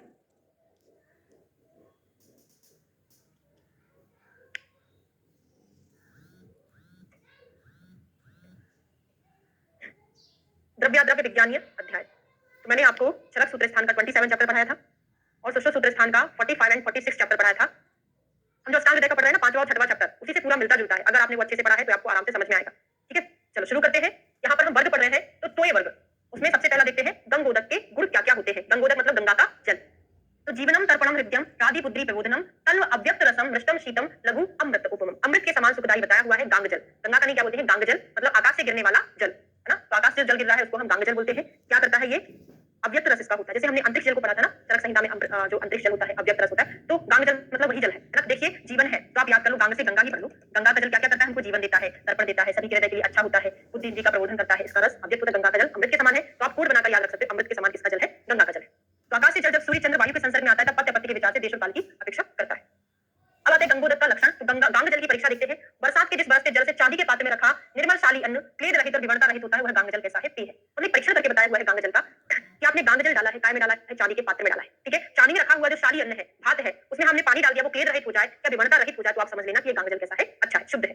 सामुद्र जल का लक्षण, तो सामुद्रम तत् न पातव्यम मासाद अश्व यो जाति बिना। बोले है कि जो सामुद्र जल है उसको किसी भी मास में नहीं पीना है, केवल आश्विन मास में ही पीना चाहिए। तो अन्यथा समुद्र पानी बरसता है, इस पानी को आश्विन मास के बिना नहीं पीना है। इसका मीनिंग ये होता है कि सामुद्र जल केवल 1 महीने में पीने योग्य रहता है। कौन सा, वो भी आश्विन मास में। क्वेश्चन पूछा गया, चरक में भी पढ़ा है, सुश्रुत में पढ़ा है। गंगोदक के अभाव में कौन सा जल पीना है, कोई नहीं पूछा जाएगा। अब आता है नदियों का पथ्यापथ्य जल। तो ये पूरा चरक के जैसा ही है, थोड़ा बहुत अंतर होगा। चरक का पढ़ा है, सॉरी सुश्रुत का पढ़ा है, सुश्रुत के जैसा है। सुश्रुत का पढ़ा है तो आपको ये याद होगा, है ना। तो पश्चिम अधिगहा शीघ्रवहायस्य विमलोदका, जो पश्चिम की ओर प्रवाहित नदियां होती है वो कैसी होती है, तीव्र वेग वाली होती है। मैंने एमपी के पढ़ाया था, इस बार एमपीपीएससी हुई थी, तो ओनली एमपी का बता दूं, मेरे एमपी का मैप हो गया। तो जो पश्चिम की ओर नदियां प्रवाहित होती है, कौन सी नदियां हैं, जैसे ओनली एमपी का बता देना, बाकी मुझे इंडिया वाला नहीं पता है। नर्मदा नदी और यहाँ पर ताप्ती नदी, है ना। तो इनकी जो नॉर्मली जो ढलान रहता है ना, पूरब से पश्चिम की ओर ढलान रहता है एमपी का, है ना। तो जो ढलान ऐसा है तो नदियां यहाँ पर प्रवाहित होंगी, तो तीव्र वेग से प्रवाहित होंगी। तीव्र वेग से प्रवाहित होने के कारण इनके अंदर अशुद्धियां नहीं होती है। तो जो पश्चिम की ओर प्रवाहित नदियां होती हैं वो कैसी होती है, शीघ्र बहने वाली होती है। उनके अंदर पत्थर कंकड़ आदि नहीं होते, मतलब वो शुद्ध होती है, उसके अंदर मल वगैरह नहीं होता। वो ये कैसी होती है, पथ्य होती है। पासे पश्चिम पासे पथ्य करके याद रख सकते हो। नदियों विपरीत और इसके विपरीत जो नदियां होती है वो अपथ्य होती है। याद हो गया, डायग्राम बना के याद करा दिया। नहीं याद है तो आप वैसे याद कर लो, पासे पश्चिम पासे पथ्य। पश्चिम की ओर बहने वाली शीघ्र बहती है, अपने साथ कंकड़ पत्थर को नहीं लेके आती, तेज बहाव होने के कारण ये शुद्ध होती है, पथ्य होती है, इसके अंदर मल वगैरह नहीं होता है। अब हिमालय और मलयाचल से, तो हिमालय से मलयाचल से निकलने वाली जो नदियां हैं पत्थरों मत्थरों से बहुत ज्यादा विक्षेपित होती हैं, इनकी जो भी अशुद्धियां हैं सब अलग हो जाती है। मतलब हिमवत मलयोद्भूता पथ्यास्ता एवं स्थिरा, जो हिमालय से निकलने वाली नदियां हैं, मलय पर्वत से निकलने वाली नदियां हैं, ये दोनों भी पथ्य होती है। लिखा हुआ है ऐसी पानी वाली नदियां पथ्य। और इन्हीं नदियों का पानी जब स्थिर हो जाए, दो कंडीशन बता दी है। सुश्रुत ने ऐसी दो कंडीशन नहीं बताई, उन्होंने केवल एक ही बताया था कि हिमालय और मलय पर्वत से निकलने वाली जो नदियां हैं ये रोग उत्पन्न करती है। यहाँ पर उन्होंने दो कंडीशन बता दी। अगर ये नदियां विक्षोभित है, पत्थर पत्थर से टकरा रही है, तो ये कैसी है, पथ्य है। अगर ये नदियां स्थिर है तो कौन कौन से रोग उत्पन्न करेगी, तो ये कृमि, श्लीपद, हृदय कंठ शिरोरोग आदि उत्पन्न करती है। ध्यान देना, सुश्रुत संहिता में हमने हिमालय वाली नदी वाले जल से जो रोग हो रहे थे, हिमालय वाले के अलग रोग पड़े थे, मलय पर्वत के अलग रोग पड़े थे। यहाँ पर दोनों इकट्ठा पड़ रहे हैं। तो देखिए कोड बनाया था मैंने, इतना लंबा हिमालय पर्वत है और मलय पर्वत भी इसी के जैसा है। अगर कोई इंसान इतनी ऊपर चढ़ गया है, वो नीचे की ओर देख रहा है, तो क्या होगा, उसको इतने छोटे छोटे कृमि जैसे लोग दिखाई देंगे। जैसे यहाँ से देखेगा तो कृमि जैसे लोग दिखाई देंगे। देखते देखते क्या होता है, उसका पैर स्लिप हो जाता है तो नीचे गिर जाता है। स्लिप मतलब क्या होगा, स्लीपर्ड। और ऊपर जो लोग चढ़ते हैं ना, ऑक्सीजन नहीं मिलता तो हार्ट की प्रॉब्लम होने लगती है। तो क्या है, हृदय रोग होगा और कंठ से आवाज नहीं आएगी। बोलेंगे मैं इतनी ऊपर चढ़ा हुआ हूँ, कंठ से आवाज भी नहीं आएगी और सिर दर्द होने लगेगा, सिर चकराने लगेगा। ये कोड है याद करने का, सुश्रुत ने याद कराया हुआ है ना। ऊपर चढ़ेगा, पैर स्लिप होगा तो स्लीपर, छोटे छोटे लोग दिखाई देंगे कृमि के समान, उसका सिर में प्रॉब्लम, हृदय में प्रॉब्लम और लास्ट में कंठ से आवाज नहीं आएगी। ठीक है, ये रोगों को उत्पन्न करती है अगर हम इनकी नदियों का स्थिर वाला जल को पीते हैं। अब आते हैं प्राची अवंती। अवंती से पूर्व के तथा अवंती के पश्चिम देश के उत्पन्न होने वाली नदियां अर्श रोग को उत्पन्न करती है। तो प्राची अवंती जो है दुर्नाम उत्पन्न करती है। ठीक है, तो वहां पर मैंने याद कराया था कोड बना के कि उज्जैन को अवंती बोला जाता था। अगर शिप्रा में नहाओगे तो अर्श रोग ठीक हो जाएगा, लेकिन यहाँ पे अर्श को उत्पन्न करता है अवंती वाला शिप्रा का जल। ऐसे करके याद किया था, अर्श रोग उत्पन्न करेगा अवंती और प्राची का। यहाँ पर दो चीजें साथ में दे दी, वहां पर अलग अलग दिया है सुश्रुत में। तो आपको पहले सुश्रुत का पढ़ना है, फिर अष्टांग हृदय का याद करना, क्योंकि ये वाले जो क्वेश्चन है पहले सुश्रुत से लगेंगे। देखो क्लास से फोन आ रहा है, मैं जरा बात कर, कुएं आदि का जल के बारे में पढ़ते हैं। जल पीने के अयोग्य रूप, यहां से पढ़ना है, जल पीने के अयोग्य रूप। तो ना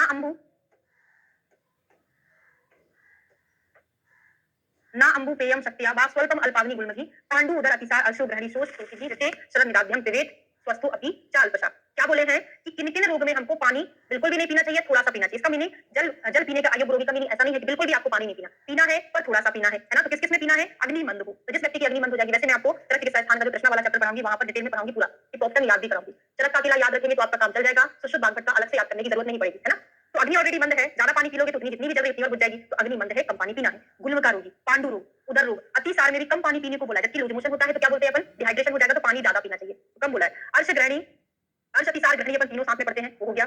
शोथ है और शोष, दोनों प्रकार का रोगी को पानी नहीं पीना चाहिए, परंतु यदि प्यास रोकी ना जा सके, अतिशय आसक्ति हो, थोड़ा सा पी लेना चाहिए। अब ऋतुओं का बहुत इंपॉर्टेंट है, शरद और ग्रीष्म ऋतु को छोड़कर स्वस्थ मनुष्य को भी थोड़ा थोड़ा ही पानी पीना चाहिए।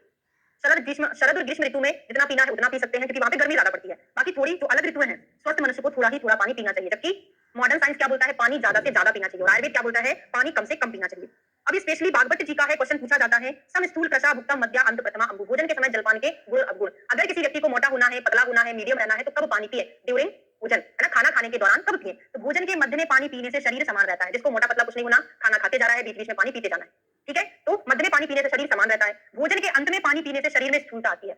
मतलब जिसको मोटा होना है पूरा खाना पहले खा ले, उसके बाद पानी पीना। आप खुद ही समझिए, खाना खा लेंगे तब थोड़ा बहुत पानी पिएंगे, मतलब खाने खाने से पेट भर जाएगा तो व्यक्ति मोटा हो जाएगा। और जिसको दुबला होना है तो भोजन के पहले पानी पिए, इससे शरीर में कष्ट आएगी। कैसे आएगी, हमने पानी इतना ज्यादा पी लिया खाना खाने की भोजन ही नहीं कर पाए, या थोड़ा सा भोजन किया तो शरीर मोटा ही नहीं हो पाएगा। समझ में आ रहा है ना। वही लिखा है कि भोजन के प्रारंभ में पानी पीने से अग्नि का शमन हो जाता है, जिससे भूख कम लगती है, इसलिए कुछ खाकर पानी पीने की प्रथा है। खाली पेट पानी पीने को नहीं देते, ऐसा बोला गया। क्लियर हो गया, आपको याद हो गया, समझ में आ गया कि नहीं आया। बीच में पीना है तो मीडियम रहेंगे, पहले पी ले दुबले हो जाएंगे, बाद में पिए मोटे हो जाएंगे। क्लियर है। चलिए गर्म जल के गुण देखते हैं। शीतल गुण के तो वही है कि कहां कहां ठंडा पानी का प्रयोग करना है, जल से याद रखना है आपको, केवल पढ़ लो। लेकिन शीतल जल मदात्म में देते हैं, है ना, जितने भी पित्त वाली कंडीशन है, उष्ण कंडीशन है, वहां पे शीतल जल का प्रयोग किया जाता है। तो मदात्म में ग्लानि मूर्छा बमन, थकान में चक्कर आ रहा है, किसी को प्यास लगी है, गर्मी है, जलन है, रक्त और विष इनको नष्ट करने के लिए हमको ठंडा पानी पीना चाहिए। गर्म पानी क्या करता है, आपने ये भैंस कल्पना में सर ने आपको पढ़ाया होगा, उष्ण जल होता है, वस्ती का शोधन करता है, दीपन पाचन का काम करता है, जितनी भी श्लेष्मा से उत्पन्न होने वाले विकार है, जितने भी आमज विकार है, उन सभी को नष्ट करता है। तो हिदमा आद्यमानाम अनिल श्लेष्म सद्या शुद्धि नवज्वरे कास पीनः श्वास पाश रुक्षु चा शस्यते। क्या है, अग्नि दीपक होता है, पाचन करने वाला, कंठ के लिए हितकारी है, और स्पेशली बस्ती शोधन का आपको याद रखना है। क्वथित जल के गुण, उबाल कर जो पानी पिया जाता है वो क्या करता है, तो अभिष्यंदी लघु चतोयम क्वथित शीतलम, अभिष्यंदी तथा लघु होता है, गर्म करके ठंडा किया पानी अन अभिष्यंदी, मतलब अभिष्यंदी नहीं होता है। आपने गर्म कर लिया, जितनी भी उसकी अशुद्धियां हैं ऊपर हो जाती है, नीचे सेडिमेंटेशन के द्वारा नीचे बैठ जाती हैं, तो आप जो पानी पियोगे अभिष्यंदी नहीं होगा, अनअभिष्यंदी होगा और हल्का होगा। तो स्पेशली पित्तज विकारों में प्रयोग किया जाता है, पित्तज विकारों में क्वथित शीतल जल का प्रयोग है। इसका मतलब क्वथित शीतल जल मतलब होता है शुद्ध शीत जल, उबालकर ठंडा किया हुआ पानी, ठीक है। विषितम तत्र त्रिदोषित, अगर इसे उबालकर ठंडा किया पानी को हम थोड़ा देर रख दें तो ये जो खराब हो जाता है, तीनों दोषों को प्रकोपित करने वाला है। उबालकर ठंडा किया पानी बासी होने पर, अधिक देर तक रखने पर तीनों दोषों को प्रकोपित करता है। ये क्वेश्चन बहुत इंपॉर्टेंट है।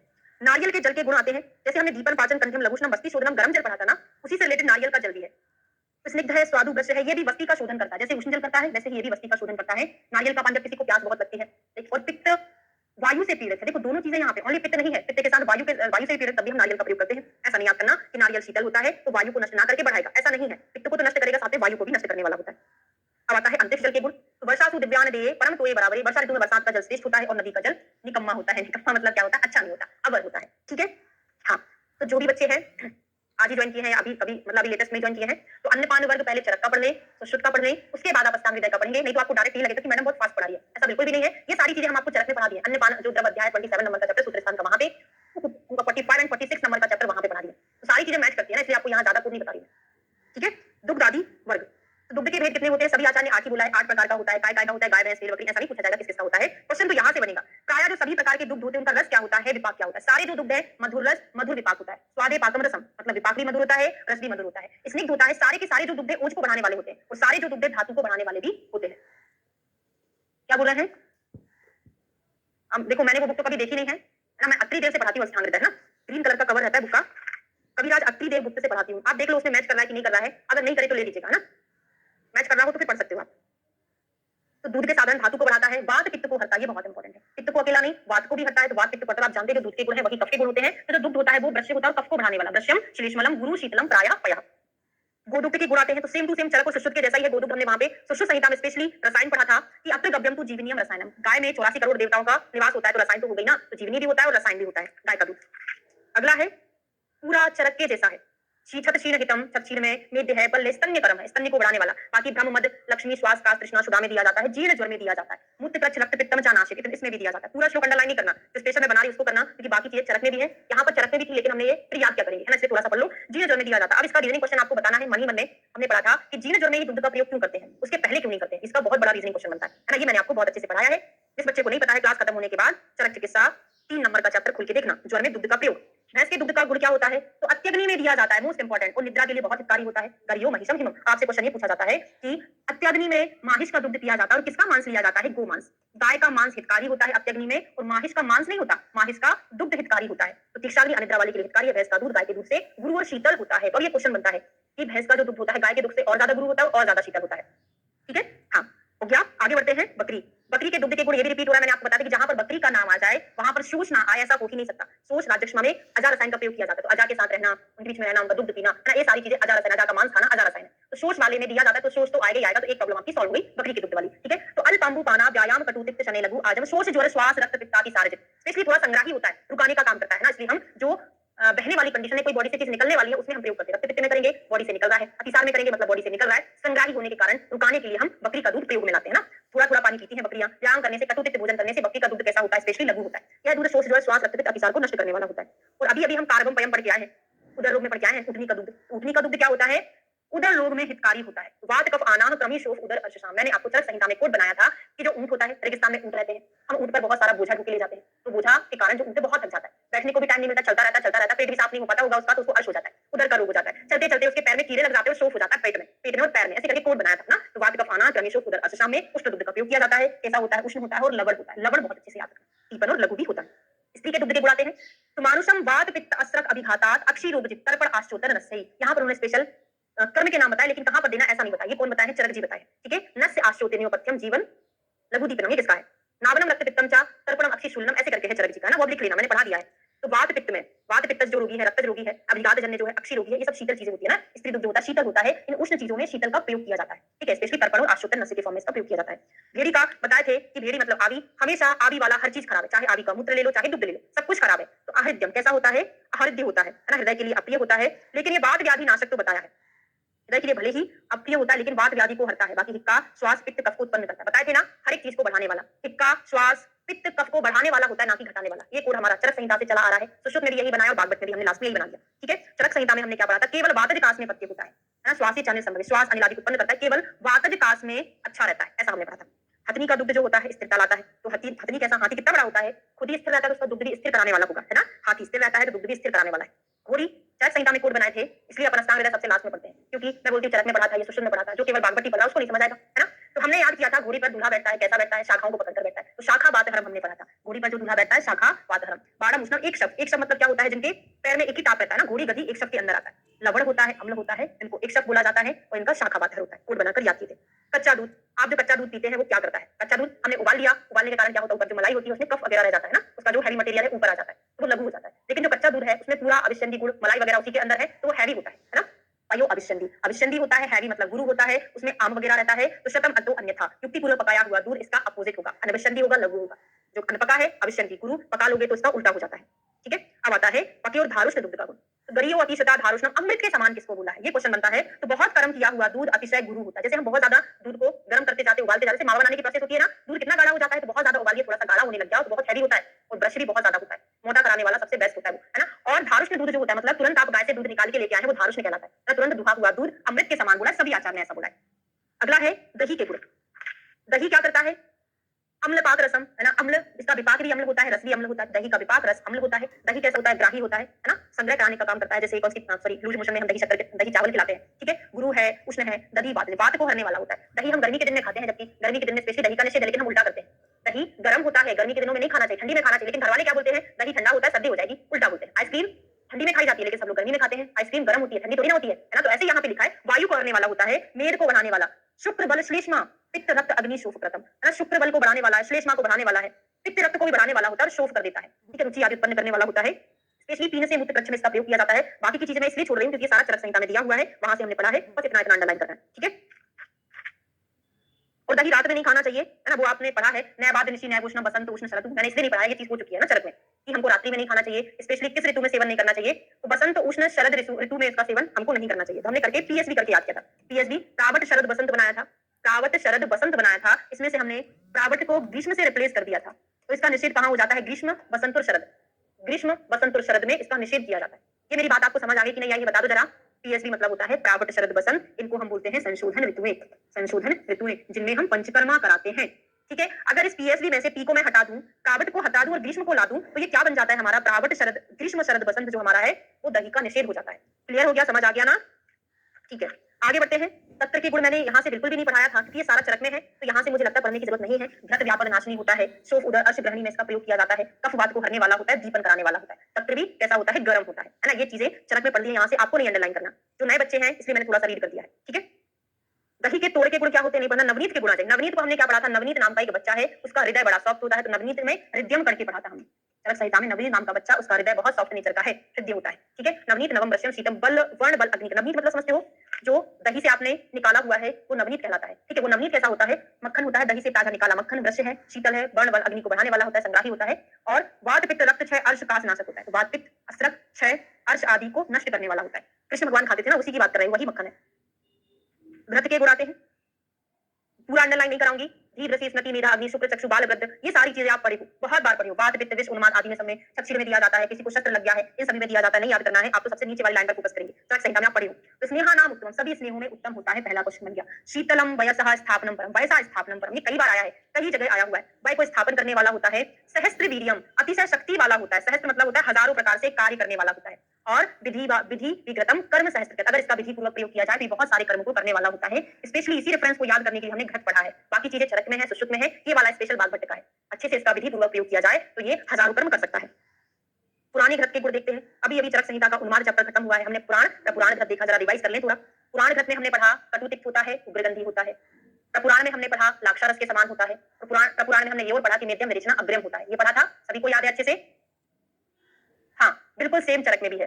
तो पुराने घृत में मद अपस्मार मूर्छाया शिरा कर्णाक्षी योनि जान, क्या करता है? मद अपस्मार मूर्छा शिरा कर्ण अक्षी रोगों में इसका प्रयोग किया जाता है। पुराण जयति व्याधि व्रण शोधन रोपण, व्रण का शोधन रोपण भी करता है पुराण घृत। स्पेशली अपन ने उन्माद में तो पढ़ा था, तो यहाँ पर घी मद अपस्मार शिरोग आदि में दिया जा रहा है। जैसे अपन शिरोग वगैरह जो अपन ने पढ़े चरक संहिता के चालक में आपको सर ने पढ़ाए होंगे, वहां पर भी अपन ने पुराण घृत का काफी प्रयोग पढ़ा हुआ है।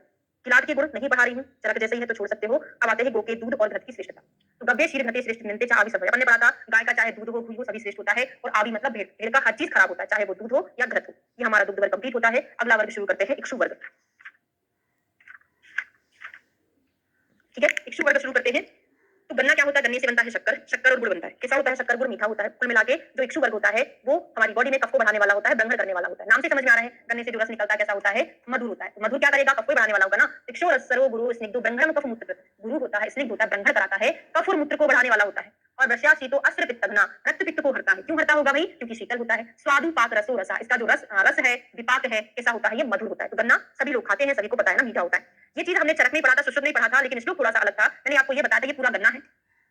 तो जो गन्ना होता है ना, यहाँ पर थोड़ा सा लवण होता है, यहाँ पर बीच में मधुर मीठा होता है रस, और सबसे नीचे में अतिशय मधुर, मतलब बहुत ज्यादा मीठा होता है। फिर ये भी बताया था, आप गन्ने का रस पीने चाहते हो ना, तो आप गन्ने वाले से बोलना, भाई साहब मुझे ऊपर वाला क्यों दे रहे हो, क्योंकि ये तो थोड़ा सा नमकीन रहता है, मुझे सबसे मीठा वाला पीना, नीचे वाला गन्ने का रस दो। ऐसा पड़े हो तो सो अग्रे सा लवड़ो, जो अग्र में होता है वो थोड़ा सा लवण रस होता है। दंत पीड़िता शर्करा समा, है ना, ये सब लवण होता है, दांतों से चूसकर पीने पर शर्करा के समान गुड़ करता है। दांतों से पिएंगे तो शर्करा के जैसा लगता है। तो शुद्ध में पढ़ा था आपने, चरक में नहीं पढ़ा था। क्या लिखा है? अति मधुरे मूले, मूल में बहुत ज्यादा मीठा, मध्य में मधुर होता है, और अग्र में कैसा होता है? थोड़ा सा नमकीन होता है। यांत्रिक रस, ये क्वेश्चन कोई तो भी एग्जाम में पूछा गया था भाई, अभी अभी लेटेस्ट कोई एग्जाम हुआ है 1-2 साल के अंदर, पूछा था कि मूलाग्र जंतु जगदादि पीरनाथ अम्ल संक्रांत किंचित तत्कालम विग्रद्या च विकृति याति यंत्रिका विदाही गुरु विष्टंभी तेनासो, यंत्र से निकाला हुआ जो आप गन्ने का रस पीने जाते हैं वो करता क्या है? ये क्वेश्चन पूछा था। तो मूल भाग, अग्रभाग, क्रमी आदि से खायु भाग आदि सब के एक साथ में पिसने से, यंत्र में लगे जंग या तेल के मैलादि मलों के मिलने से और कुछ काल तक पड़े रहने के कारण कोल्हू का रस बिगड़ जाता है। कोल्हू मतलब होता है यंत्र के द्वारा आपने जो रस निकाला वो बिगड़ जाता है। इस रस के लिए यह रस विदाह करने वाला गुरु और विष्टंभी होता है। क्वेश्चन ये पूछा गया था कि कौन सा गन्ने का रस या कौन सा रस विदाही गुरु विष्टंभी होता है? तो यंत्र के द्वारा निकाला हुआ जो हम रस बहुत चाव से पीने जाते हैं ना, तो गुरु होता है, विष्टंभी होता है और विदाह उत्पन्न करता है। भले मैं कितना पढ़ाती हूँ लेकिन मेरा फेवरेट है भाई, मुझे तो कंपलसरी है पीना, है ना, इसलिए पढ़ना अलग है, वो एक साथ में हो जाता है कि किसी कोई चीज अपत्य रहती है लेकिन वो अपने को पथ होती है, क्योंकि हमने उसके लिए मन बना लिया ना, ये हमको कभी नुकसान नहीं कर सकता। तो वही मैंने बोला है कि अगर आप अपने आप को ऐसा बना लो, अपने मन को आपने जितना ट्रेनिंग दिया हुआ है कि ये गन्ने का रस भले ही अपत्य लेकिन मेरे लिए कभी नुकसान नहीं करेगा, तो ऐसा ही ये सब्जेक्ट भले ही टफ है लेकिन ये मुझे याद करने से रोकेगा नहीं, ये मुझे याद होगा, ऐसा अपने मन को बनाना पड़ता है, तो वो साथ में हो जाता है। ठीक है, पौंड्रिक, पौंड्रक क्या होता है? श्रेष्ठ होता है, ये हमने पढ़ा था। तो सब में श्रेष्ठ होता है, एक ही पॉइंट आपको याद रखना है पौंड्रक से। अब आ जाइए खांड, राव। राव क्या होता है? फिर एक पॉइंट याद कर लो, त्रिदोष कारक होता है। बाकी मूत्र का शोधन तो करता है, जो खांड बनाते हैं ना हम, राव बनाते हैं, फाणिज जो होता है तीनों दोषों को बढ़ाने वाला, चरक में पढ़ा था। गुड़ के गुण बिल्कुल चरक में पढ़े थे, सेम टू सेम वही है। अच्छा, आपको मीठा लगता है? नहीं, मुझे तो बहुत टेस्टी लगता है, मैं जूस में ओनली गन्ने का ही पीती हूँ। चलो, ना अति श्लेष्म करो, है ना, जो गन्ने का रस होता है वो श्लेष्मा को नहीं बढ़ाता। ना अति श्लेष्म करो, धौतः श्रेष्ठ मूत्र शक्रत गुड़ा, जो गुड़ होता है ना, मल मूत्र को निकालने वाला होता है। और बहुत ज्यादा अपन बोलते हैं ना गुड़ बहुत ज्यादा मीठा है, लेकिन कफ को थोड़ा बढ़ाता है, इतना ज्यादा भी नहीं बढ़ाता, लेकिन कफ को बढ़ाने वाला होता है। गुड़ खाने से व्यक्ति मोटा हो जाता है ना। प्रभूत क्रमी मज्जा आसक मेदो मांस करो, सेम टू सेम चरक के जैसा है। बताए थे कि क्रमी कहाँ लगते हैं? जहां पर गुड़ गिरा हो, गुड़ जहां पर गिरा होता है तो वहां पे क्या होता है? क्रमी लग जाते हैं। बाकी मज्जा आसक यहाँ पर भी है, और हमने विभीति का श्लोक पढ़ा था। अच्छा, पिंकी कोई पसंद है गन्ने का जूस? ओके, तो जहां पर क्रमशः आ जाए रस रक्त मांस मेदो करके आ जाए वो विभीति में आता है, ऐसा पढ़े हो, याद है कि नहीं है? आगे बढ़ते हैं, पुराना गुड़। तो पुराण गुड़ जो होता है कैसा होता है? वो अच्छा रहता है ना। विद्या पुराण प्रत्यक्ष नवा श्लेष्मा अग्नि साधन, पुराना चीज हमेशा अच्छा होता है, नया वाला हमेशा कफ को बढ़ाने वाला होता है। तो नया नया जो है श्लेष्मा को बढ़ाने वाला और अग्नि को मंद कर देता है। शक्कर मिश्री आदि के गुण, तो मत्स्यांडिका खंड सिता ये वृक्ष शील छत्रोगी के लिए हितकर है, रक्त पित्त वायु नाशक तथा गुण में श्रेष्ठ है। तो ये जो चीज है मत्स्यांडिका खंड सिता क्रमेण गुणवत्तम, तो शाखा मग करके मैंने याद कराया था। शाखा मधु, गम लिख दिया। शाखा मधु मतलब सबसे बेस्ट क्या होती है? शर्करा, फिर उससे कम होती है खांड, फिर उससे कम होती है मासे मत्स्यांडिका, और सबसे कम क्या होता है? गुड़। शाखा मध हमने कोड बनाया था, है ना, सुश्रुत चरक में दोनों में पढ़ा था। फिर जवासे के शक्कर के गुण नहीं पढ़ना है। अब आ जाइए, नेक्स्ट आता है हमारा मधु वर्ग। तो मधु के गुण, कितने प्रकार की मधु होती है? तो आचार्य चरक ने कितनी मधु बताई है, सुश्रुत ने कितनी मधु बताई है, और बागवती के ना, तीनों का पढ़ लेते हैं जरा। एक मिनट, मैंने आपको लिखाया होगा। मधु के वेद सुश्रुत के 8 पढ़े थे, चरक के 4 थे, हारित के 3। लिख लो, सुश्रुत के 8, चरक के 4, हारित के 3 पढ़े थे, है ना। बागवत ने ऐसे भेद करके नहीं बताया ना मधु के कितने भेद होते हैं। तो केवल मधु के गुण है, आंखों के लिए उपयोगी होता है, और क्या करता है? छेदन का काम करता है ना। कफ में हम इसका प्रयोग करते हैं, मतलब छेदन का काम करता होगा मधु। कृष्णा श्लेष्मा विष हिदमा रक्त पित्त, स्पेशली श्लेष्मा को याद कर लो, विष आदि को नष्ट करने वाला है। मेह कुष्ठ क्रमी सर्दी श्वास कास, व्रण शोधन संधान रोपण, ये बहुत इंपॉर्टेंट। व्रण का संधान रोपण, मधुव्रत हम हमेशा लगाते हैं, ठीक है। और स्पेशली याद रखना है, मधु जो होता है वायु को बढ़ाने वाला होता है, वायु को नष्ट नहीं करता है। क्या करता है? वायु को थोड़ा सा बढ़ाने वाला होता है। अब मुझे बता दो, अपने अग्र में कफ पित्तग्नम पढ़ा है ना, श्लेष्मा पित्तग्नम, श्लोक क्या मुझे नहीं पता, कफ पित्तग्नम आपने पढ़ा है। कफ और पित्त को नष्ट करता है, इसका मीनिंग ये होता है कि थोड़ा सा वायु को बढ़ाता है, ठीक है। बस एक ही पॉइंट यहाँ से याद करना था। और लास्ट का जो चरक में भी दिया हुआ है, मधु रुक्ष होता है, कषाय होता है और मधुर होता है ना। रुक्ष है, कषाय है, मधुर होता है। तत्तुल्या मधु शर्करा, और मधु शर्करा के गुण मधु के समान ही होते हैं। उष्ण मधु के गुण, रीजनिंग क्वेश्चन बनता है, वो सिद्धि से बनता है, अभी नहीं बताऊंगी। गर्म किया हुआ मधु, गर्मी धूप आदि से पीड़ित मनुष्य में दिया हुआ मधु, उष्ण समय में दिया हुआ मधु, उष्ण आहार के द्रव्यों के साथ युक्त मधु कैसा होता है? हानिकारक होता है ना, मारक होता है स्पेशली। अब आता है अगला तेल वर्ग। तो तेल के सामान्य गुण देखते हैं क्या होता है। तो तेल जो होता है सूक्ष्म होता है, तीक्ष्ण होता है, व्यवाही होता है, त्वक दोष कृत चक्षुष्यम, सूक्ष्म उष्ण कफ कृत चा, कफ कृत नाचा, क्या बोले हैं? नाचा। कफ कारक नहीं होता है, कफ को हरने वाला होता है, क्योंकि ये तीक्ष्ण भी है, उष्ण भी होता है, तो कफ को तो हरेगा ही हरेगा। और कृषा नाम ब्रह्माया स्थूला नाम कषनाय, ये क्वेश्चन मोस्ट से भी मोस्ट इंपॉर्टेंट जिसको बोलते हैं ना, बद्ध विद्या क्रमिकनम चा संस्कारात सर्व रोगजित, और संस्कार इसका कर लेंगे तो ये सभी रोगों को ठीक करने वाला होता है। बद्ध विटक में दिया जाता है, कॉन्स्टिपेशन में प्रयोग किया जा रहा है, क्रमी में प्रयोग किया जा रहा है। इसको मैं रीजनिंग क्वेश्चन आपको बताती हूँ। मैंने आपको चरक सूत्र स्थान का 13वां चैप्टर पढ़ाया, वहां पे हमने तेल के बारे में पढ़ा, और उसके विमर्श में हमने ये श्लोक पढ़ा था बागवत का, कि क्यों हम, तेल का श्लोक क्या था?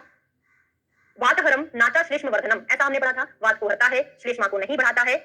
हाँ, श्लेष्मा को नहीं बढ़ाता है। इसका प्रयोग हम बद्ध मेद में करते हैं, मतलब प्रबद्ध मेद कफ में, बढ़े हुए मेद कफ में भी इसका प्रयोग किया जाता है, ऐसा हमने पढ़ा। फिर हमने एक रीजन ये बताया था कि कृष्ण में हम देंगे तो ब्रह्मण करेगा, और ब्रह्मण मतलब मोटे में देंगे तो दुबला करेगा। इसका रीजन क्या पढ़ा था, हिंदी पूरा नहीं पढ़ूंगी, आप पढ़ लेना। मैंने ये बताया था आपको कि जो तेल होता है, अगर हम कृष्ण व्यक्तियों में देते हैं, कृष्ण व्यक्ति की संप्राप्ति क्या होती है? उसकी जो धातुएं है ना, धातुएं उसकी सूख जाती है, क्षीण हो जाती है। तो हम कृष्ण व्यक्ति में जब तेल का प्रयोग करते हैं, तो वो उत्तरोत्तर धातुओं में जाकर धातु की पुष्टि करने वाला होता है, इसलिए हम कृष्ण में तेल का प्रयोग करते हैं। फिर मोटे वाले लोगों में तेल का प्रयोग क्यों करते हैं? क्योंकि मोटे लोगों में क्या होता है कि रस से लेकर रक्त पर्यंत तक धातु मांस मेद तक रुक जाती है। मतलब इस व्यक्ति में यहाँ कहीं तो भी स्रोतस का अवरोध हो गया है, जिससे उत्तरोत्तर धातु नहीं बन पा रही थी, मांस मेद की अधिकतर पुष्टि होती जा रही थी। तो क्या हो रहा था? मांस मेद की पुष्टि क्यों हो रही थी? क्योंकि स्रोतस का अवरोध हो गया था। तो हम जो तेल का प्रयोग करते हैं, तेल सूक्ष्म होता है, उष्ण होता है, व्यवाही होता है, उन गुणों के कारण जो तेल है स्रोतस के अवरोध को हटा देता है, स्रोतस के अवरोध को हटाएगा, जिससे पुनः उत्तरोत्तर धातुएं बनती जाएंगी, मांस मेदा की पुष्टि अब नहीं हो पाएगी, इस कारण से मोटे को पतला भी कराता है। ये चीज पढ़ा था, सभी बच्चों को क्लियर हुआ? क्योंकि ये बहुत बड़ा रीजनिंग क्वेश्चन बनते, समझ में आ गया? एरंड तेल के गुण सेम टू सेम चरक के जैसा है, वहां पर भी हमने पढ़ा था। उष्ण एरंड तेल स्वादुसर, स्पेशली वर्ग गुल्म अनिल कफ आदि में दिया जाता है, विषम ज्वर में इसका प्रयोग किया जाता है। वर्ग मतलब होता है आंतवृद्धि, गुल्म वात कफ आदि विकारों में इसका प्रयोग करते हैं। बाकी और चीजें नहीं पढ़ना है। सरसों का तेल पढ़ते हैं। सरसों का तेल क्या होता है? जहां पर हमको ज्यादा खुजली होती है वहां पे सरसों का तेल हम प्रयोग करते हैं ना। तो कोठ कुष्ठ अर्शो व्रण जंतुजित, कहां पे? कोट कहीं पर हुआ है, स्किन में प्रॉब्लम हुआ है। पित्ताश्रत कृत मतलब रक्त पित्त को बढ़ाने वाला होता है। क्यों होता होगा? क्योंकि बहुत उष्ण होता है ना सरसों का तेल, रक्त पित्त को बढ़ाएगा और स्किन पे लगाते हैं। कफ शुक्र अनिलापम, कफ को शुक्र को वायु को हरने वाला होता है, ठीक है। क्योंकि कटु होता है, उष्ण होता है, बहुत ज्यादा तीक्ष्ण होता है।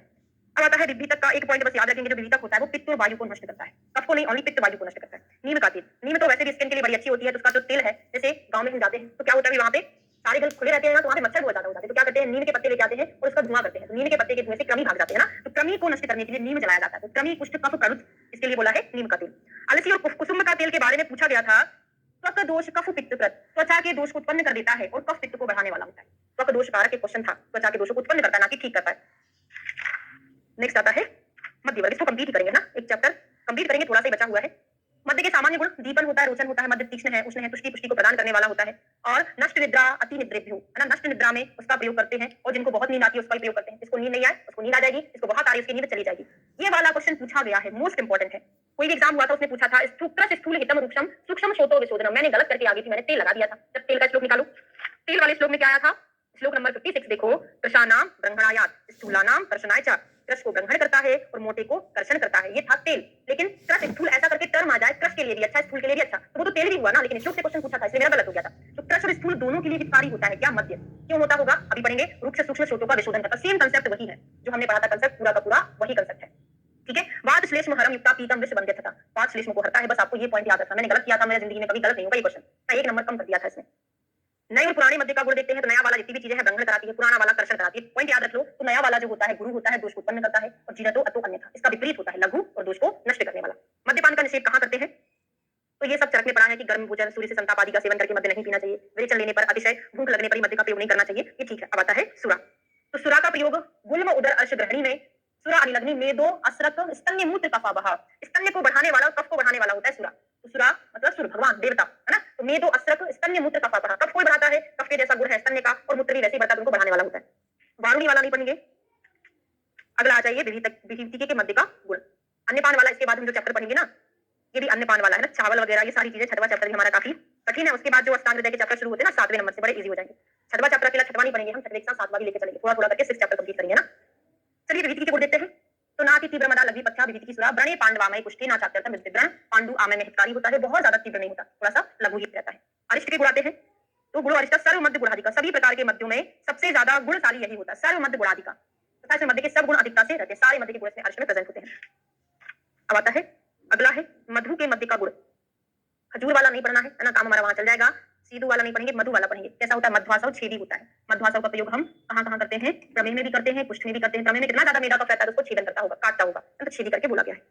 शुक्त के गुण, आवाज आओ, शुक्तों के भेद तथा गुण। तो गुणे इक्षु मध्य माध्वी तो सुक्तम लघु यथोत्तरम। गुण शुक्त इक्षु मध्य और माध्वी के उत्तरोत्तर लघु होते हैं, मतलब सबसे ज्यादा लघु कौन सा होता है? माध्वी।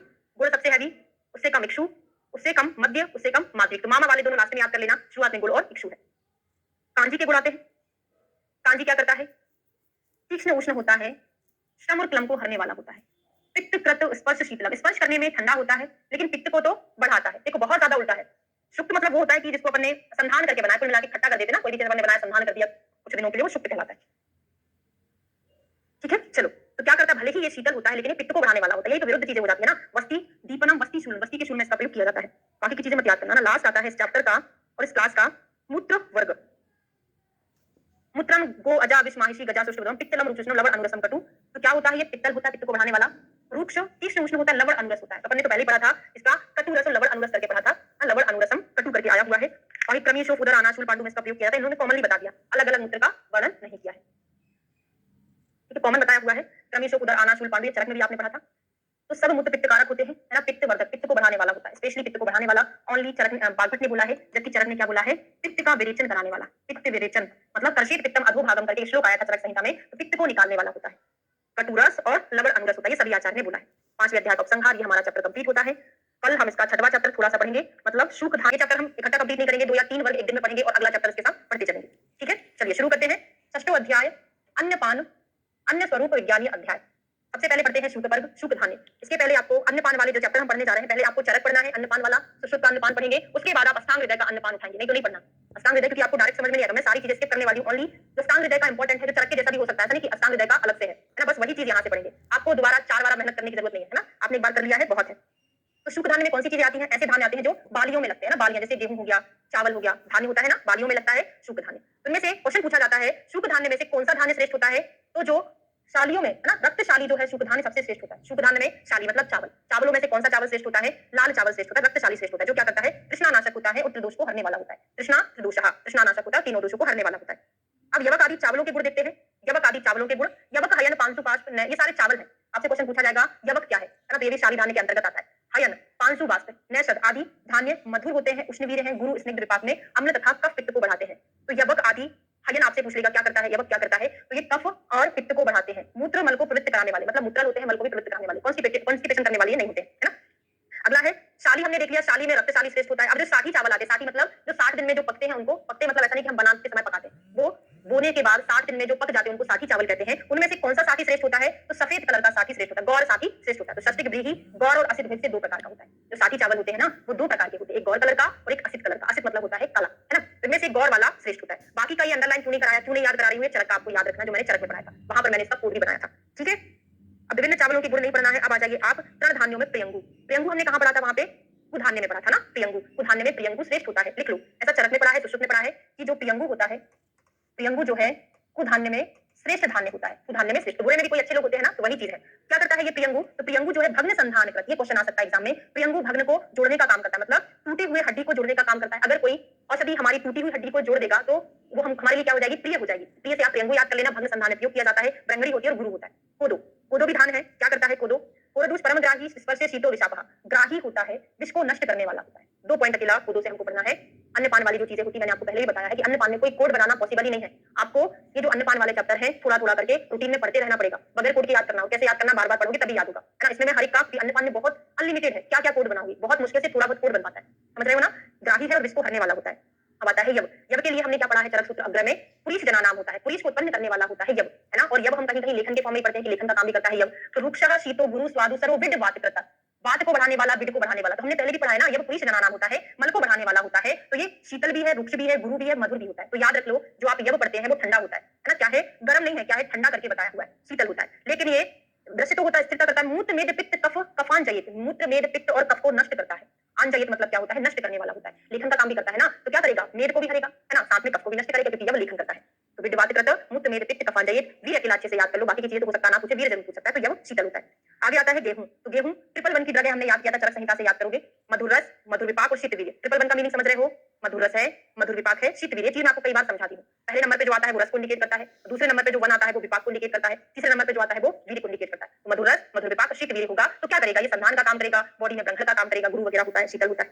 नेक्स्ट आता है वर्ग हमारा शिम्बी। शिम्बी में क्या होता है, शिम्बी धान्य जो हमने शुक्र धान्य, शमी शाली क्या पढ़ा था, शमी वाला पढ़ा था ना, मतलब यहाँ पे शिम्बी या शमी एक ही चीज होती है। जो सुश्रुत ने इनको वैदल वर्ग बोला है ना, जो इसमें होता है किसी कवरिंग में होता है, बालियां तो नहीं बोलते, इनको क्या बोलते हैं, जैसे मटर हुआ, अरहर हुआ, चना हुआ, कवरिंग के अंदर होता है, उसको हम क्या बोलते हैं, शिम्बी धान्य बोलते हैं। तो मुद्ग आड़ की मसूर शिम्बी धान्य विबंध कर, इनमें से जो मूंग की दाल होती है, आड़ की मतलब क्या होता है, अरहर, है ना। तो कौन कौन सी है लिखा हुआ है यहाँ पे, मूंग, अरहर, मसूर की दाल, ये कैसी होती है, विबंध कर, कॉन्स्टिपेशन कराती है। आपको पता है ये वायु को बढ़ाने वाली होती है, मूंग, आड़ की और मसूर क्या करता है, वायु को बढ़ाने वाला होता है, जो वायु को बढ़ाता है वो विबंध कराए, कि वायु की वृद्धि में ही कॉन्स्टिपेशन होता है। तो अच्छे से याद कर लो, मूंग मसूर आदि विबंध को बढ़ाती है। कषाय स्वादु संग्राही कटु पागम हिमम लघु, विपाक इनका कटु होता है, संग्राही होती है ना, कषाय मधुर और शीतल होती है, स्पेशली ठंडी होती है। मेदा श्लेष्मास्त्र पित्तेषु हितम लेपोप सेकेयो, क्या होता है, ये मेद कफ रक्त और पित्त में पथ्य होती है, मतलब इन विकारों में इसका प्रयोग किया जाता है। मेद कफ रक्त पित्त, ओनली बात को छोड़ के सभी तो बता दिया है ना, क्योंकि तो बात को बढ़ा रही थी, विबंध करा रही थी ना, तो सारी चीजों में ये पथ्य होता है।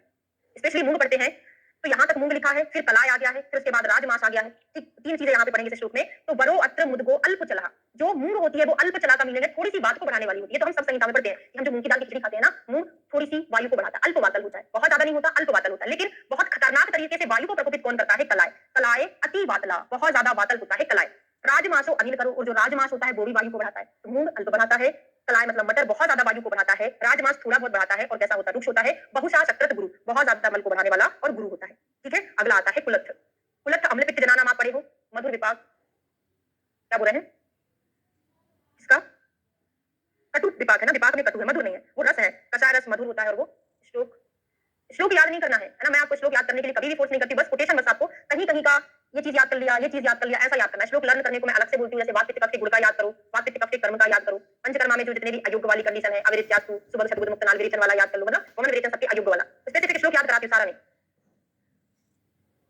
ट्रिपल वन मतलब वही मधुर रस मधुर विपाक पूछने, आप डिटेल पूछने से पहले एक बार यूट्यूब पे मैंने द्रव याद कराई हुई है ना, वो चीज याद कर ले। ट्रिपल वन मैंने गेहूं में लिखवाया, इधर कहाँ लिखवाया, ट्रिपल वन गेहूं में, इधर नहीं है।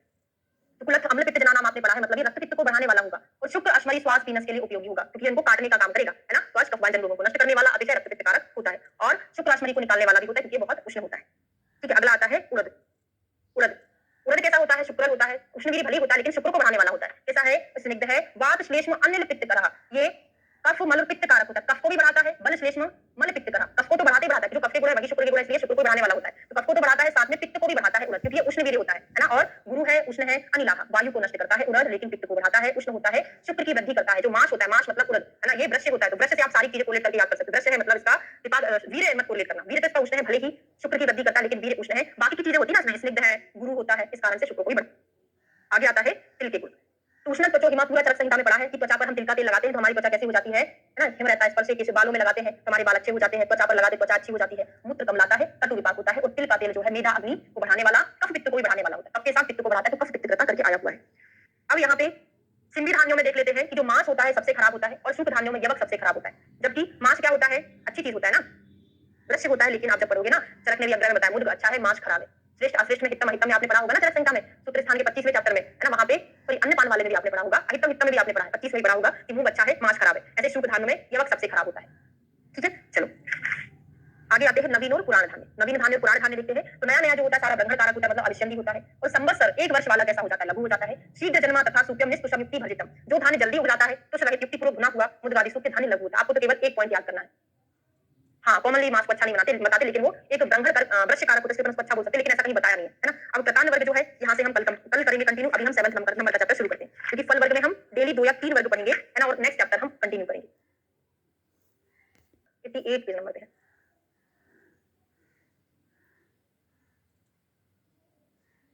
सप्तमो अध्याय अथा तो अन्य रक्षा अध्याय। तो यहाँ पर हम जो पढ़ रहे हैं, जैसे हमने अगस्त तंत्र में पढ़ा है, मतलब विष का वर्णन इन्होंने कहां पर किया है, अष्टांग हृदय ने सूत्र स्थान में किया है। पहली पॉइंट पढ़ लो, आगे जब आएगा मैं आपको इकट्ठा करवाती चलूंगी। अभी केवल एक चीज याद रखो कि कल्प स्थान के कुछ पाठ का वर्णन अष्टांग हृदय ने सूत्र स्थान के 7वें चैप्टर में किया हुआ है ना। तो चलिए शुरू करते हैं। विष से राजा के अन्नपान की रक्षा करना चाहिए। तो अन्नपानम विषाद रक्षे विशेषेण महीपते, महीपते मतलब होता है राजा, तो राजा के खान पान की हमको विशेष रूप से रक्षा करना चाहिए। योग क्षेमे तदा तो धर्माद्यायन निबंधना, क्या बोला है कि धर्म अर्थ काम मोक्ष योग और क्षेम के साथ जुड़े हुए हैं, इसलिए राजा की विशेष रूप से हमको रक्षा करना चाहिए। तो वही बोला है कि विष से राजा की रक्षा हमको करना चाहिए। ऐसा तो चरक सुश्रुत जी भी बोले हैं, अष्टांग हृदय बोले, तो कोई रेफरेंस नहीं बनता है। विषाक्त उदन, अब यहाँ पर क्वेश्चन पूछा जाता है, आपने अगस्त तंत्र में जो पढ़ा था, सर ने आपको सुश्रुत का पढ़ाया, चरक का पढ़ाया, वहां पे अष्टांग हृदय का नहीं लिखा है ना। अष्टांग हृदय का थोड़ी बहुत पॉइंट लिखे हैं, वो हम यहाँ से कंप्लीट कर लेंगे। और चरक के साथ 23 में आपको पढ़ाने वाली हूँ। अभी हमारा कौन सा चैप्टर 15 शुरू होने वाला है ना, तो अभी हम उसको पढ़ने वाले, तो आपका चरक का भी कंप्लीट हो जाएगा। यहाँ से अष्टांग हृदय कंप्लीट कर लेते हैं। तो उदनो विश्वान सांद्रो यत् क्या विश्राव्यम चिरेण पच्यते, ऐसे चावल जिसमें किसी ने विष मिला के रख दिया और आपको बोला कि इसको खाना है, आप कैसे परीक्षण करोगे इसमें जहर मिला हुआ है। तो वो चावल होते हैं कैसे, थोड़े गाढ़े होते हैं, अधिक गाढ़ा होता है, बिलेती की जैसा। और अगर द्रव भी है तो द्रव होने पर हम उसको छान नहीं सकते, या फिर जो चावल है वो देर में पकता है। हम पका रहे हैं, किसी ने पहले ही बोरी में चावल या चावल के डिब्बे में विष मिला के रख दिया था, हमने चावल को निकाला, हम पकाते हैं, पकता ही नहीं है, मतलब वो विषैले चावल है। तो चिरेण पच्यते, पकने पर बासी भात की तरह हो जाता है। पक्को भवेत परियुष्टम, अगर पक भी जाता है तो हमको ऐसा लगता है कि बासा हुआ, उसमें से स्मेल आती। सांद्र होता है, पकता देर से है, और कैसा रहता है, थोड़ा सा पकने के बाद बासा जैसा लगता है। और मयूर कंठ तुल्य ऊष्मा, उसमें से हमने जो चावल पका रहे थे, जो भाप निकलती है ना, उसमें से मोर के गले के समान नीली नीली दिखती है। तो जहर नीला ही तो होता है ना, तो नीला नीला दिखता है उसकी भाप, और उसको खाने से मोह मूर्छा प्रसिद्ध कर, यह अन्न के खाने से मनुष्य मोह मूर्छा आदि को प्राप्त होता है। और हीते वर्ण गंधादि क्लिद्यते चंद्रिका चिता, क्या बोले, यह भात वर्ण गंधादि में हीन हो जाता है, गल जाता है। इसमें चंद्रिका पानी में पड़े तेल बिंदु के समान दिखती है ना, तो यहाँ पर पानी पड़ा तेल बिंदु इस टाइप से दिखाई देता है। क्लियर हो गया। विषाक्त उदन के लक्षण। अब विषाक्त व्यंजन के क्या लक्षण है, विषाक्त मांस रस दूध दही के क्या लक्षण है, ये चीजें हम पढ़ने वाले हैं। जो आपको सर ने अगस्त तंत्र में पढ़ाया है वही चीज पूरा अष्टांग हृदय का लिखा है।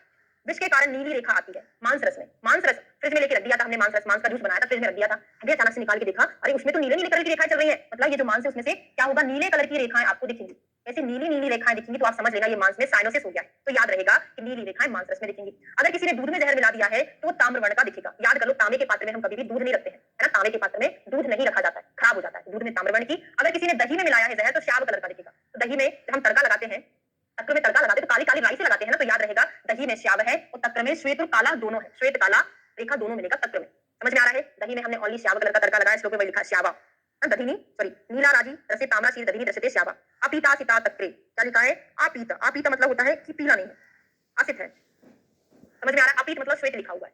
श्याव दधीरी दृश्यते श्याव, दही श्याव कलर का। अपीता असित, असित मतलब होता है काला, अपीत मतलब पीला नहीं, थोड़ा सा पांडु वर्ण लिए हुए श्वेत कलर का होगा वो, है ना। तो आप याद कर लो, श्वेत काले कलर की दिखेगी तक्र में, तो तक्र में श्वेत कलर का भी है। कभी कभी अपीता भी याद कर लेना, ठीक है। फिर घृत में पानी के समान, तो घी में पानी कभी मिलता नहीं है, तो याद कर लो घृत में पानी के समान मिलेगा। कोड क्या बनाया, घी में पानी ऊपर तैरते रहता है। फिर मस्तु में कबूतर के रंग का दिखता है, तो कोड बना लो, कबूतर का मांस मस्त लगता है, तो मस्त लगता है कबूतर, तो मस्तु में कबूतर के रंग का मिलेगा। और जो लिक्विड है उसमें कैसा मिलेगा, काली रेखाएं, जैसे तुषोदक लिक्विड है, मध्य लिक्विड है, जल भी लिक्विड है। तुषोदक मध्य जल तीनों में काली रेखाएं मिलेगी। आपने किसी ने मधु को हरे रंग का कभी नहीं देखा होगा, लेकिन मधु हरी रंग की दिखने लग जाए तो वो क्या होती है, वैशाली होती है। और तेल में गुलाबी रंग की रेखा हो जाए, तेल में कैसी हो जाए, गुलाबी। छौद्र हरिते तेले अरुणे, अरुण अकेला याद कर लो, गुलाबी ना याद करो, संस्कृत से याद कर लो। तेल कैसा हो जाए, अरुण वर्ण का हो जाए, तो अरुण की दुकान का तेल बहुत अच्छा है। अरुण एक लड़का है, किराने की दुकान चलाता है, तो अरुण नाम का हो जाए तो तेल अच्छा है, ठीक है। विष के कारण कच्चे फल, और जो विष के कारण कच्चे फल पक जाते हैं, पके हुए सड़ने लगते हैं। ये द्रव्य विष के कारण मुरझा जाते हैं, सूखे द्रव्य विवरण हो जाते हैं। विष के कारण मृदु द्रव्य कठोर हो जाते हैं, कठोर मृदु हो जाते हैं। माला के फूलों के अग्रभाग फट जाते हैं, वस्त्र के रेशे गिर जाते हैं, तो कुछ नहीं याद करना। ये सारी चीजें याद होगी, एक बार रिवीजन करो। मांस में नीली रेखाएं पढ़ लिए, दूध में ताम्र वर्ण का, दही में श्याव कलर का, तक्र में श्वेत और असित मतलब काले कलर का, है ना।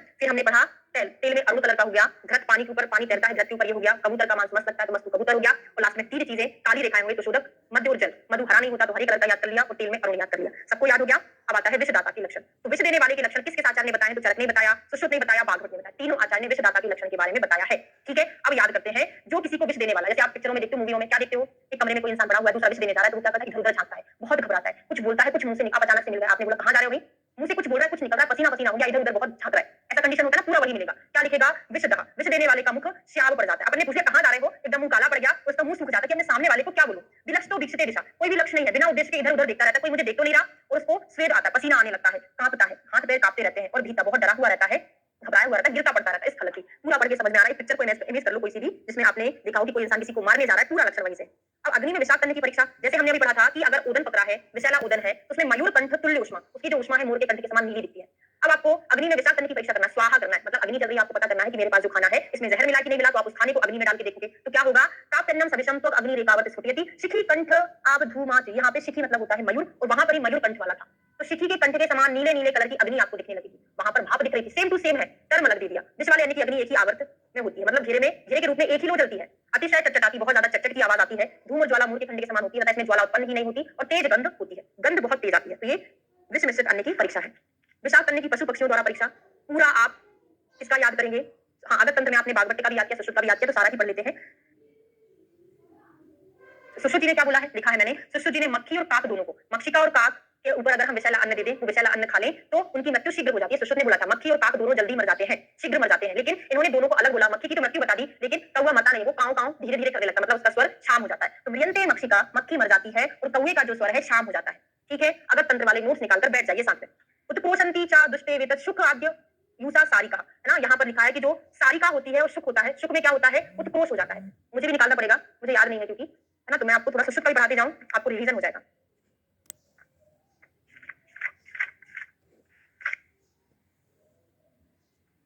अभी देखो यहाँ पर नोट्स नहीं है मेरे पास अवेलेबल, आप थोड़ा सा मेरी हेल्प करते जाना है ना, बताते जाना मुझे। तो वहां पे हमने क्या पढ़ा था? सुख सारिका के लिए दोनों एक ही चीज पढ़ा था, क्या? उत्क्रोशंती, क्रोशता सुख सारिका, हाँ मुझे याद आ गया। क्रोशता सुख सारिका मतलब सुख और सारिका, सुख मतलब तोता, सारिका मतलब मैना, दोनों को गुस्सा आता है। लेकिन यहाँ पे थोड़ा सा अलग दिया है, क्या बोला है? तोता, दात्यूर, जलकाला मैना, विषैले अन्न को देखकर जोर से बोलना लगता है। अच्छा सॉरी, वो अष्टांग संग्रह का है। सारिका छर्दयति करके आता है, वो अष्टांग संग्रह का है। वहां पे क्रोशतः तो सुख रहता है, लेकिन सारिका को उल्टी करना बता दिया, ये अष्टांग संग्रह का ना कि हृदय का। ठीक है, तो वहां पे तीन चीजों को उत्क्रोश होता है, कौन कौन? एक तो क्या है? शुक मतलब तोता, दात्यु मतलब होता है जलकाक, और मैना, सारिका मतलब होता है मैना, तीनों को क्या होता है? उत्क्रोशंती बोला है, उत्क्रोश होता है। हंस प्रस्खलति, प्रस्खलति मतलब होता है लंगड़ाने लगता है, वैसे तो बेचारा तैरता चलता है, कहां से लंगड़ाएगा, तो ये हंस जो है लंगड़ाने लगता है, प्रस्खलति हो जाता है। ग्लानि जीव जीवक से, जीवक की मृत्यु बोला है, सुश्रुत ने जीवक की मृत्यु बोला, सर ने आपको याद कराया और एक पूर्व बताया होगा कि जीवन और मृत्यु करके याद कर लो, जीवन की मृत्यु होना निश्चित है, तो जीवक की मृत्यु बोला, लेकिन यहाँ पर बोला मृत्यु, अच्छा वर्ड नहीं है बोलने में, उन्होंने बोला ग्लानि बोल दो, तो ग्लानि होती है जीवक। आपको कुछ समझ में आ रहा है कि नहीं आ रहा? अगर तंत्र पढ़े हो आपको पूरा याद होना चाहिए। सुश्रुत ने मक्खी और कौवे की मृत्यु बोला, इन्होंने मक्खी के तो मरना बोला, लेकिन कौवे का शाम बोले, बताते जाया करो यार। उत्क्रोशंती तीन चीजों का है, तोता है, दात्यून है, और सारिका उत्क्रोशंती हो गया। मेरी आवाज आप तक पहुंच रही कि नहीं पहुंच रही, कोई आंसर नहीं आ रहा है। हाँ, हंस का क्या होगा? प्रस्खलन हो जाएगा, जीव जीवक की मृत्यु हो रही है, जबकि सुश्रुत ने मृत्यु बोला, इन्होंने ग्लानि बोल दिया है। ठीक है, चकोर से अक्षी वैराग्य, वो आंखों में वैराग्य को जाना ला लिया, तो चकोर काय के लिए फेमस होता है ना? चंद्रमा को लगातार टकटकी लगाकर देखता है, तो टकटकी लगाकर देखेगा तो आंखों में क्या हो जाएगा? वैराग्य हो जाएगा, लाल पड़ जाएंगी, है ना, तो अक्षी वैराग्य चकोर का है। क्रौंच श्यान मधुर्य, और क्रौंच में क्या हो जाता है? मध उत्पन्न हो जाता है, तो याद करोगे मध को हमने पढ़ लिया, मध्य, मध्य काय की बोतल में आती? कांच की बोतल में आती, तो क्रौंच करके याद कर लिए, क्रौंच कांच की बोतल में मध रहती है। कपोत परभद वृक्ष चक्रवात जहत के सूर्य, जहत के सूर्य का मतलब होता है मर जाना। कौन कौन मर जाता है? कपोत, परभद्र मतलब होता है कोयल, है ना, फिर मृदक्ष मतलब होता है मुर्गा, और फिर चक्रवात, चार चीजों को मरना बोला है, कपूत, परभद्र, चक्रवाकू, सॉरी चक्रवाकू, है ना, रहस्य। उद्वेग में आती मादरा, मादरा मतलब होता है बिल्ली, बिल्ली में उद्वेग हो जाता है, वैसे बिल्ली उद्वेगित रहती है, बहुत परेशान करती है, तो उसको उद्वेग रहता है बिल्ली में। और सकृत मुंचती बानरा, बंदर क्या होता है? इधर उधर कूदता रहता है और मल को मुंचन करता रहता है, तो सकृत मुंचती कौन करेगा? बानरा। निश्चित मयूरास तद्दृष्ट्या मंद तेजो भवेत् विषम, क्या बोला है? मोर की दृष्टि विषय मंद तेज हो जाती है, तो मोर की जो दृष्टि है मंद भी हो सकती है, विषय तेज भी हो जाती है। निश्चित मयूरा, मयूर में क्या मिलेगा? प्रस्तर, नाचने लगता है ना, अन्न को देखकर मोर नाचने लगता है, और दृष्टि कैसी हो जाती है? मंद और तेज हो जाती है। इत्यन्नम विषयाता, ये सारे क्या है? विष को जानने के लक्षण है।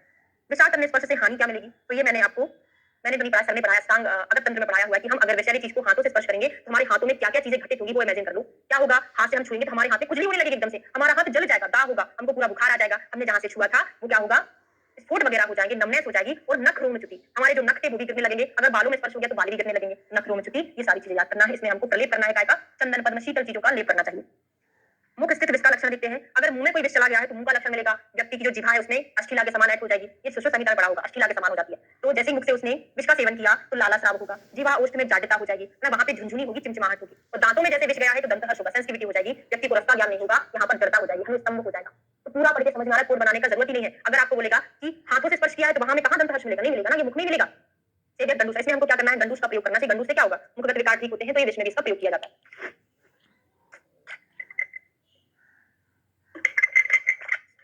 अब अमाशय स्थित विष के लक्षण देखते हैं। देखो, अब ये मैंने पढ़ा, मतलब मैंने, सर ने आपको पढ़ाया, इसलिए मैं नहीं बोल सकती कि मैंने पढ़ा दिया है, मतलब वहां पे आपने पढ़ा है तो कुछ चीजें कॉमन आपको मिली होंगी, है ना, तो इसलिए मैं आपको ये नहीं पढ़ा रही अमाशय वाला पूरा सुषुप्त ही है, बस मैड करके आपने याद किया होगा, मैड। मूर्छा, अतिसार, उद्दाह करके कोई कॉमन पैटर्न पढ़ाए थे सर? बता दीजिए जरा। मैड करके याद कराया होगा। आमाशय स्थ विष का लक्षण, पक्वाशय स्थ विष के लक्षण में 3 चीजें कॉमन थी। क्या-क्या थी? कुछ याद है कि नहीं है? मूर्छा, अतिसार, उद्दाह करके पढ़ा होगा। पढ़ा था? हाँ, मूर्छा, अतिसार, दाह। अच्छा, मद करके पढ़ाया था सर ने, ठीक है। ओके, जैसे भी आपने पढ़ा है। तो आमाशय में अगर विष है तो आपको ये तो मिलेगा ही मिलेगा, पक्वाशय में मिल रहा है, साथ में इसमें रोमहर्ष, बमी, दाह, चक्षु, हृदय, रुदनम, उल्टियां हुई थी। आमाशय में रखे तो उल्टियां होंगी, ये उल्टी से तो निकलेगा। और बिंदुश्चा भी, बिंदु भी चायो अंगानाम पक्वाशय गति पुनः। और पक्वाशय में अगर होता है तो नाभि के नीचे करके शीतलता कुछ मिलती है। ए फॉर अतिसार एंड ए फॉर आटो। अतिसार था, है ना? अतिसार मुझे याद है। अगर तंत्र के नोट्स निकाल के बैठो, इसलिए मैंने बोला कि मैंने आपको वो चीज पढ़ाया नहीं, है ना? रोगी को पसीना आता है, मूषाभिमान, मद, रोमहर्ष, वमन होता है, हृदय की स्तब्धता होती है, जल बिंदु के समान छाले बजाते। पक्वाशय में पहुंचने पर रोगी अनेक रंगों का वमन करता है, बार-बार मूत्र त्याग करता है और अतिसार हो जाता है। ठीक है? चलो। अब विषगुप्ता को बचाने का उपाय। चरक ने भी ऐसे ही बोला है, गर्विश ने बोला, शायद चरक ने ऐसा बोला है कि ताम्र भस्म को मधु के साथ मिलाकर वमन कराना है, फिर स्वर्ण भस्म की 1 साण मात्रा देना है। ये चीज चरक ने गर्विश में बताई है ना, यहाँ पर इन्होंने बताया है। इसमें विष खाए हुए वमन विरेचन से शोधन करने के बाद औषध देने के समय पर सूक्ष्म ताम्र भस्म मधु के साथ हृदय के शोधन के लिए देना है। शोधन हो जाए तो स्वर्ण भस्म की 1 साण मात्रा आपको देना चाहिए। स्वर्ण का प्रभाव क्या होता है? ना संजते हेम पांगे पद्म पत्रे अमु बिंदी। जिस प्रकार एक कमल के पत्तों पर पानी की बिंदु नहीं ठहरती है, उसी प्रकार स्वर्ण का प्रभाव जो होता है कि अगर हम सोने का सेवन करते हैं तो वहां पर स्वर्ण युक्त हमारे शरीर में विष नहीं टिकता है। स्वर्ण को पीने वाले मनुष्य क्या विष का प्रभाव नहीं करता। जिस प्रकार कमल के पत्र पर पानी नहीं रहता, स्वर्ण सेवन से दीर्घायु होती है। कृत्रिम विष में भी यही उपचार हमको करना चाहिए। ठीक है। विरुद्ध आनुकमांस, आनुमांस, उड़द, मधु, दूध, अंकुरित धान्य किसी के साथ भी खाते हैं तो विरोधी होता है। चिल मछली दूध के साथ विशेष रूप से विरोधी होता है। चरक संहिता सुश्रुत में सब जगह पड़े ना। दूध के विरुद्ध फल, तो दूध मतलब दूध के साथ खट्टी चीजों का सेवन नहीं करना, ये भी विरुद्ध होता है। तो मुझे एक्सप्लेन करने की जरूरत इसलिए नहीं पड़ रही क्योंकि चरक में पड़े हो, तो दूध के साथ खट्टी चीजों का प्रयोग हमको नहीं करना है। दुग्ध विरुद्ध शाक होती है, जैसे मूली आदि हरे कच्चे शाक को खाकर दूध नहीं पीना चाहिए। ये भी कैसे आता है? विरुद्ध में आता है। अगला है दूध शहद के विरुद्ध पड़ते हैं। ये क्वेश्चन इंपॉर्टेंट है। शहद के विरुद्ध क्या है? तो शहद में मतलब मधु, सर्पी, वसा, तेल, पानी यानी द्वि शस्त्रिशः एकत्र वा समांशानि विरुद्धते अन्यते परम। मतलब मधु, घी, वसा, तेल और जल, इनको दो या तीन मिलाकर या सबको एक साथ समान मात्रा में लेना परस्पर विरोधी है। मतलब इनको किसी को भी दो को मिला ले, हम तीन को मिला ले, कभी भी इनको समान मात्रा में नहीं मिलाकर लेना, क्योंकि ये विरोधी होता है। तो मधु, घी, वसा, तेल, जल अच्छे से याद रखना, ये चारों लोग एक दूसरे के साथ हम नहीं दे सकते। असमान मात्रा में मधु और घी दे सकते हैं, लेकिन है ना, समान मात्रा में हमको नहीं देना है। अब आता है विरुद्ध भोजन के योग्य शरीर। कौन सा शरीर है जिसमें आप विरुद्ध भोजन करा सकते हो? जैसे हमारे शरीर की अग्नि बहुत अच्छी है, तीव्र है, भाई हम कुछ भी खा ले पचा जाएगी, मतलब हमारे लिए एग्जांपल बता रहा है, ऐसा नहीं है है ना। और ऐसा व्यक्ति नित्य व्यायाम करता है, अपनी दिनचर्या का प्रॉपर पालन करता है, अच्छे से निद्रा करता है, अगर वो विरोधी अन्न भी खाता है तो भी वो पचा लेता है। तो व्यायाम स्निग्ध दीप्ताग्नि व्यायाम करने वाला व्यक्ति है, उसका बॉडी अच्छा सा स्निग्ध भोजी है, दीप्ताग्नि है, अग्नि उसका बढ़िया है, युवा है, बलवान है। ऐसे व्यक्ति भी अगर वो वृद्ध वस्ती का भी कोई सेवन कर रहा है तो उसको कोई नुकसान नहीं करता है ना, या अल्प मात्रा में हुआ विरुद्ध भोजन भी उसको पीड़ा नहीं करता, मतलब वो सब कुछ पचा सकता है। पथ्यापथ्य के सेवन और त्याग विधि। तो पादांशिक क्रम हमने जो पढ़ा है वही चीज है कि अभ्यास से 7 अपत्य को चतुर्थांश से अथवा 16 अंश से छोड़ दे। इसी तरह पत्य को चतुर्थांश या 16 भाग से ग्रहण करें, मतलब बनफोद त्यागते जाएं, बनफोद उसको ग्रहण करते जाएं, अच्छे वाले को ऐसे करके। चरक में आपने डिटेल पढ़ा था, कौन से दिन कितने भाग पत्य लेना है, अपत्य लेना, वहां से याद करना। यहाँ पे उन्होंने ऐसा डिटेल नहीं बताया। फिर चरक संहिता में भी आया हुआ है, कहाँ आया है जरा बताओ मुझे जल्दी से, आप पढ़े हो। क्रमेण अपचिता दोषा, क्रमेण उपचिता गुणा। ये रेफरेंस पूछा गया था, कोई एग्जाम हुआ था, मैंने भी वो एग्जाम दिया था, शायद एमपीपीएससी हुआ था ये 2022 का। कहाँ पढ़े हो जरा बता दो, रेफरेंस चाहिए मुझे। जो दोष क्रमशः घटाए, तो पादांश मतलब जो दोषों को क्रमशः घटाए, क्रमेण अपचिता, और जो गुणों को क्रमशः बढ़ाए, जो गुण को क्रमशः बढ़ाए वे दोष फिर उत्पन्न नहीं होते और जो गुण है वो स्थिर हो जाते हैं। Very good. चरक सूत्र स्थान का 5वां नहीं 7वां चैप्टर है ना, वेगान धारणी में हमने पढ़ा था, वहां पे व्यायाम भी पढ़ा, वेगों को नहीं धारण करना चाहिए ये भी पढ़ा, पादांशिक क्रम भी पढ़ा और श्लोक भी पढ़ा था, है ना। मैंने सारे आपको रेफरेंसेस साथ में एक सीरियली याद कराए थे। दीर्घ आयु का क्या विधान है? तो आहार शयन ब्रह्मचर्य युक्ता प्रयोजिता। जो व्यक्ति आहार का, शयन का, ब्रह्मचर्य का अच्छे से सेवन करता है वो दीर्घायु रहता है। फिर निद्रा की आवश्यकता क्यों होती है? तो निद्रा क्या करती है? निद्रा आयतम सुखम दुखम पुष्टि कार्श्यम बलाबलम दृष्टा तीव्रता ज्ञानम अज्ञानम, पूरा चरक के जैसा। चरक सूत्र 21 में आपने पढ़ा है कि सुख दुख शरीर की पुष्टि है, दृष्टा है, बल है, निर्बलता है, दृष्टा तीव्रता है, ज्ञान का होना ना होना, ये सारी चीजें किस पर डिपेंड करती है? सारी निद्रा पर डिपेंड करती है। मतलब नींद इतनी सारी चीजें लाता है ना, ये पूरा नींद पर डिपेंड करता है ना। अकाल में निद्रा का कुपरिणाम क्या होता है? तो अकाले अति प्रसंगाच नाचा निद्रा निषेविता। अकाल में निद्रा, अति निद्रा, निद्रा का ना सेवन करना, ये आरोग्य जीवन को नाश करता है। तो क्या करता है ये? सुखायुषी परातुर्यात काल रात्रि ये आरोग्य जीवन का तो नाश करता है। ये तीनों दूसरी काल रात्रि के समान है, मतलब नींद बहुत ज्यादा लेना, कभी भी नींद लेना या बिल्कुल भी नींद ना लेना, ये तीनों चीजें काल रात्रि के समान बोला है। सारा गड़बड़ निद्रा ही करती है। और रात्रि जागरण दिवा शयन सेम टू सेम चरक के जैसा है। क्या है? रात्रो जागरण रुक्षम, रात्रि जागरण रुक्षता लाता है, स्निग्धम प्रसुप्तम निवा। दिन में सोने थोड़ा सा कफ बढ़ जाता है ना, मतलब वैसे त्रिदोष प्रकोप होता है, लेकिन स्पेशली देखे तो कफ बढ़ता है ना दिवा स्वप्न से, तो स्निग्ध होता है दिवा स्वप्न। और बैठे बैठे झपकियां लेना, तो आसीन प्रचलाइतम का मीनिंग होता है बैठे बैठे झपकियां लेना। अरुक्षम अनविष्यंदी होता है, रुक्ष भी नहीं होता, मतलब थोड़ा सा स्निग्ध होता है, और अनविष्यंदी बहुत ज्यादा अविष्यंदी नहीं होता है ना तो रुक्षता लाता है ना ही अविष्यंदी होता, चरक के जैसा है। अगला आता है ग्रीष्म ऋतु में दिवाशयन का विधान। तो दिवाशयन वैसे सब ऋतुओं में निषेध होता है, गर्मी के दिन को छोड़ के गर्मी में कर सकते हो। अन्य ऋतुओं में अगर हम दिन में सोएंगे तो कफ पित्त को बढ़ाता है। ओनली एक ही पॉइंट याद रखो, दिवास अपने कफ पित्त को बढ़ाता है, सेम टू सेम चरक के जैसे बोले हैं। लेकिन सुश्रुत जी ने क्या बोला है? दिवाशयन सर्वदोष प्रकोपक होता है। सर्वदोष बोला कि त्रिदोष बोला है? एक मिनट मैं देख लूं जरा। चरक सूत्र स्थान 21 के रेफरेंस में हमने देखा था, विमर्श में देखा था ना। क्या करता है ये? सर्वदोष प्रकोपक बोला, त्रिदोष नहीं बोला। सर्वदोष में मानसिक भी आ जाता है, रज और तम आ जाता है ना? प्रदोष मतलब ओनली वात पित्त कफ होता है, सर्वदोष मतलब होता है मानसिक भी आ जाते हैं ना? सर्वदोष प्रकोपक बोले हैं सुश्रुत जी। चरक ने कफ पित्त, बागभट ने कफ पित्त। अब आपको याद रखना पड़ेगा, कभी बागभट सुश्रुत का साथ देते थे, कभी चरक का, इसलिए तो याद नहीं होता, अष्टांग हृदय है ना? तो कफ पित्त बोले हैं चरक के जैसे, सुश्रुत ने क्या बोला? सर्वदोष प्रकोपक बोला है। ग्रीष्म ऋतु में भी विवाह शयन का निषेध। ऐसी कंडीशन दिन में तो देखो, ग्रीष्म ऋतु में भी दिन में नहीं सोना चाहिए। किस कंडीशन में? जिस व्यक्ति में बहुत ज्यादा मेद कफ पड़ा है, सब क्यों मतलब जो नित्य स्निग्ध भोजन करता है, स्नेह नित्या विसारता कंठ रोगी। ये क्वेश्चन बहुत इंपॉर्टेंट है, स्पेशली बागभट्ट का है। बागभट्ट ने कंठ रोगी को भी दिन में सोना मना किया है, मोस्ट इंपॉर्टेंट क्वेश्चन। एक बार रात्रि जागरण, रात्रि जागरण रुक्ष होता है और वात पित्त का प्रकोप होता है रात्रि जागरण। सुश्रुत जी ने बोला है रात्रि जागरण में वात पित्त का दोष पड़ता है, चरक ने तो अरुक्ष बोला है, सुश्रुत का वात पित्त है। ठीक है, समझ में आ गया? एक मिनट,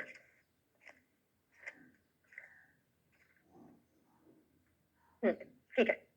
अब असल में सोने से क्या होता है, अब ये नहीं पढ़ना है।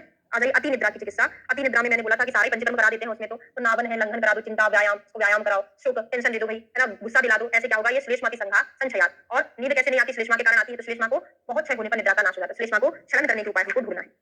फिर अगला है निद्रा का समय।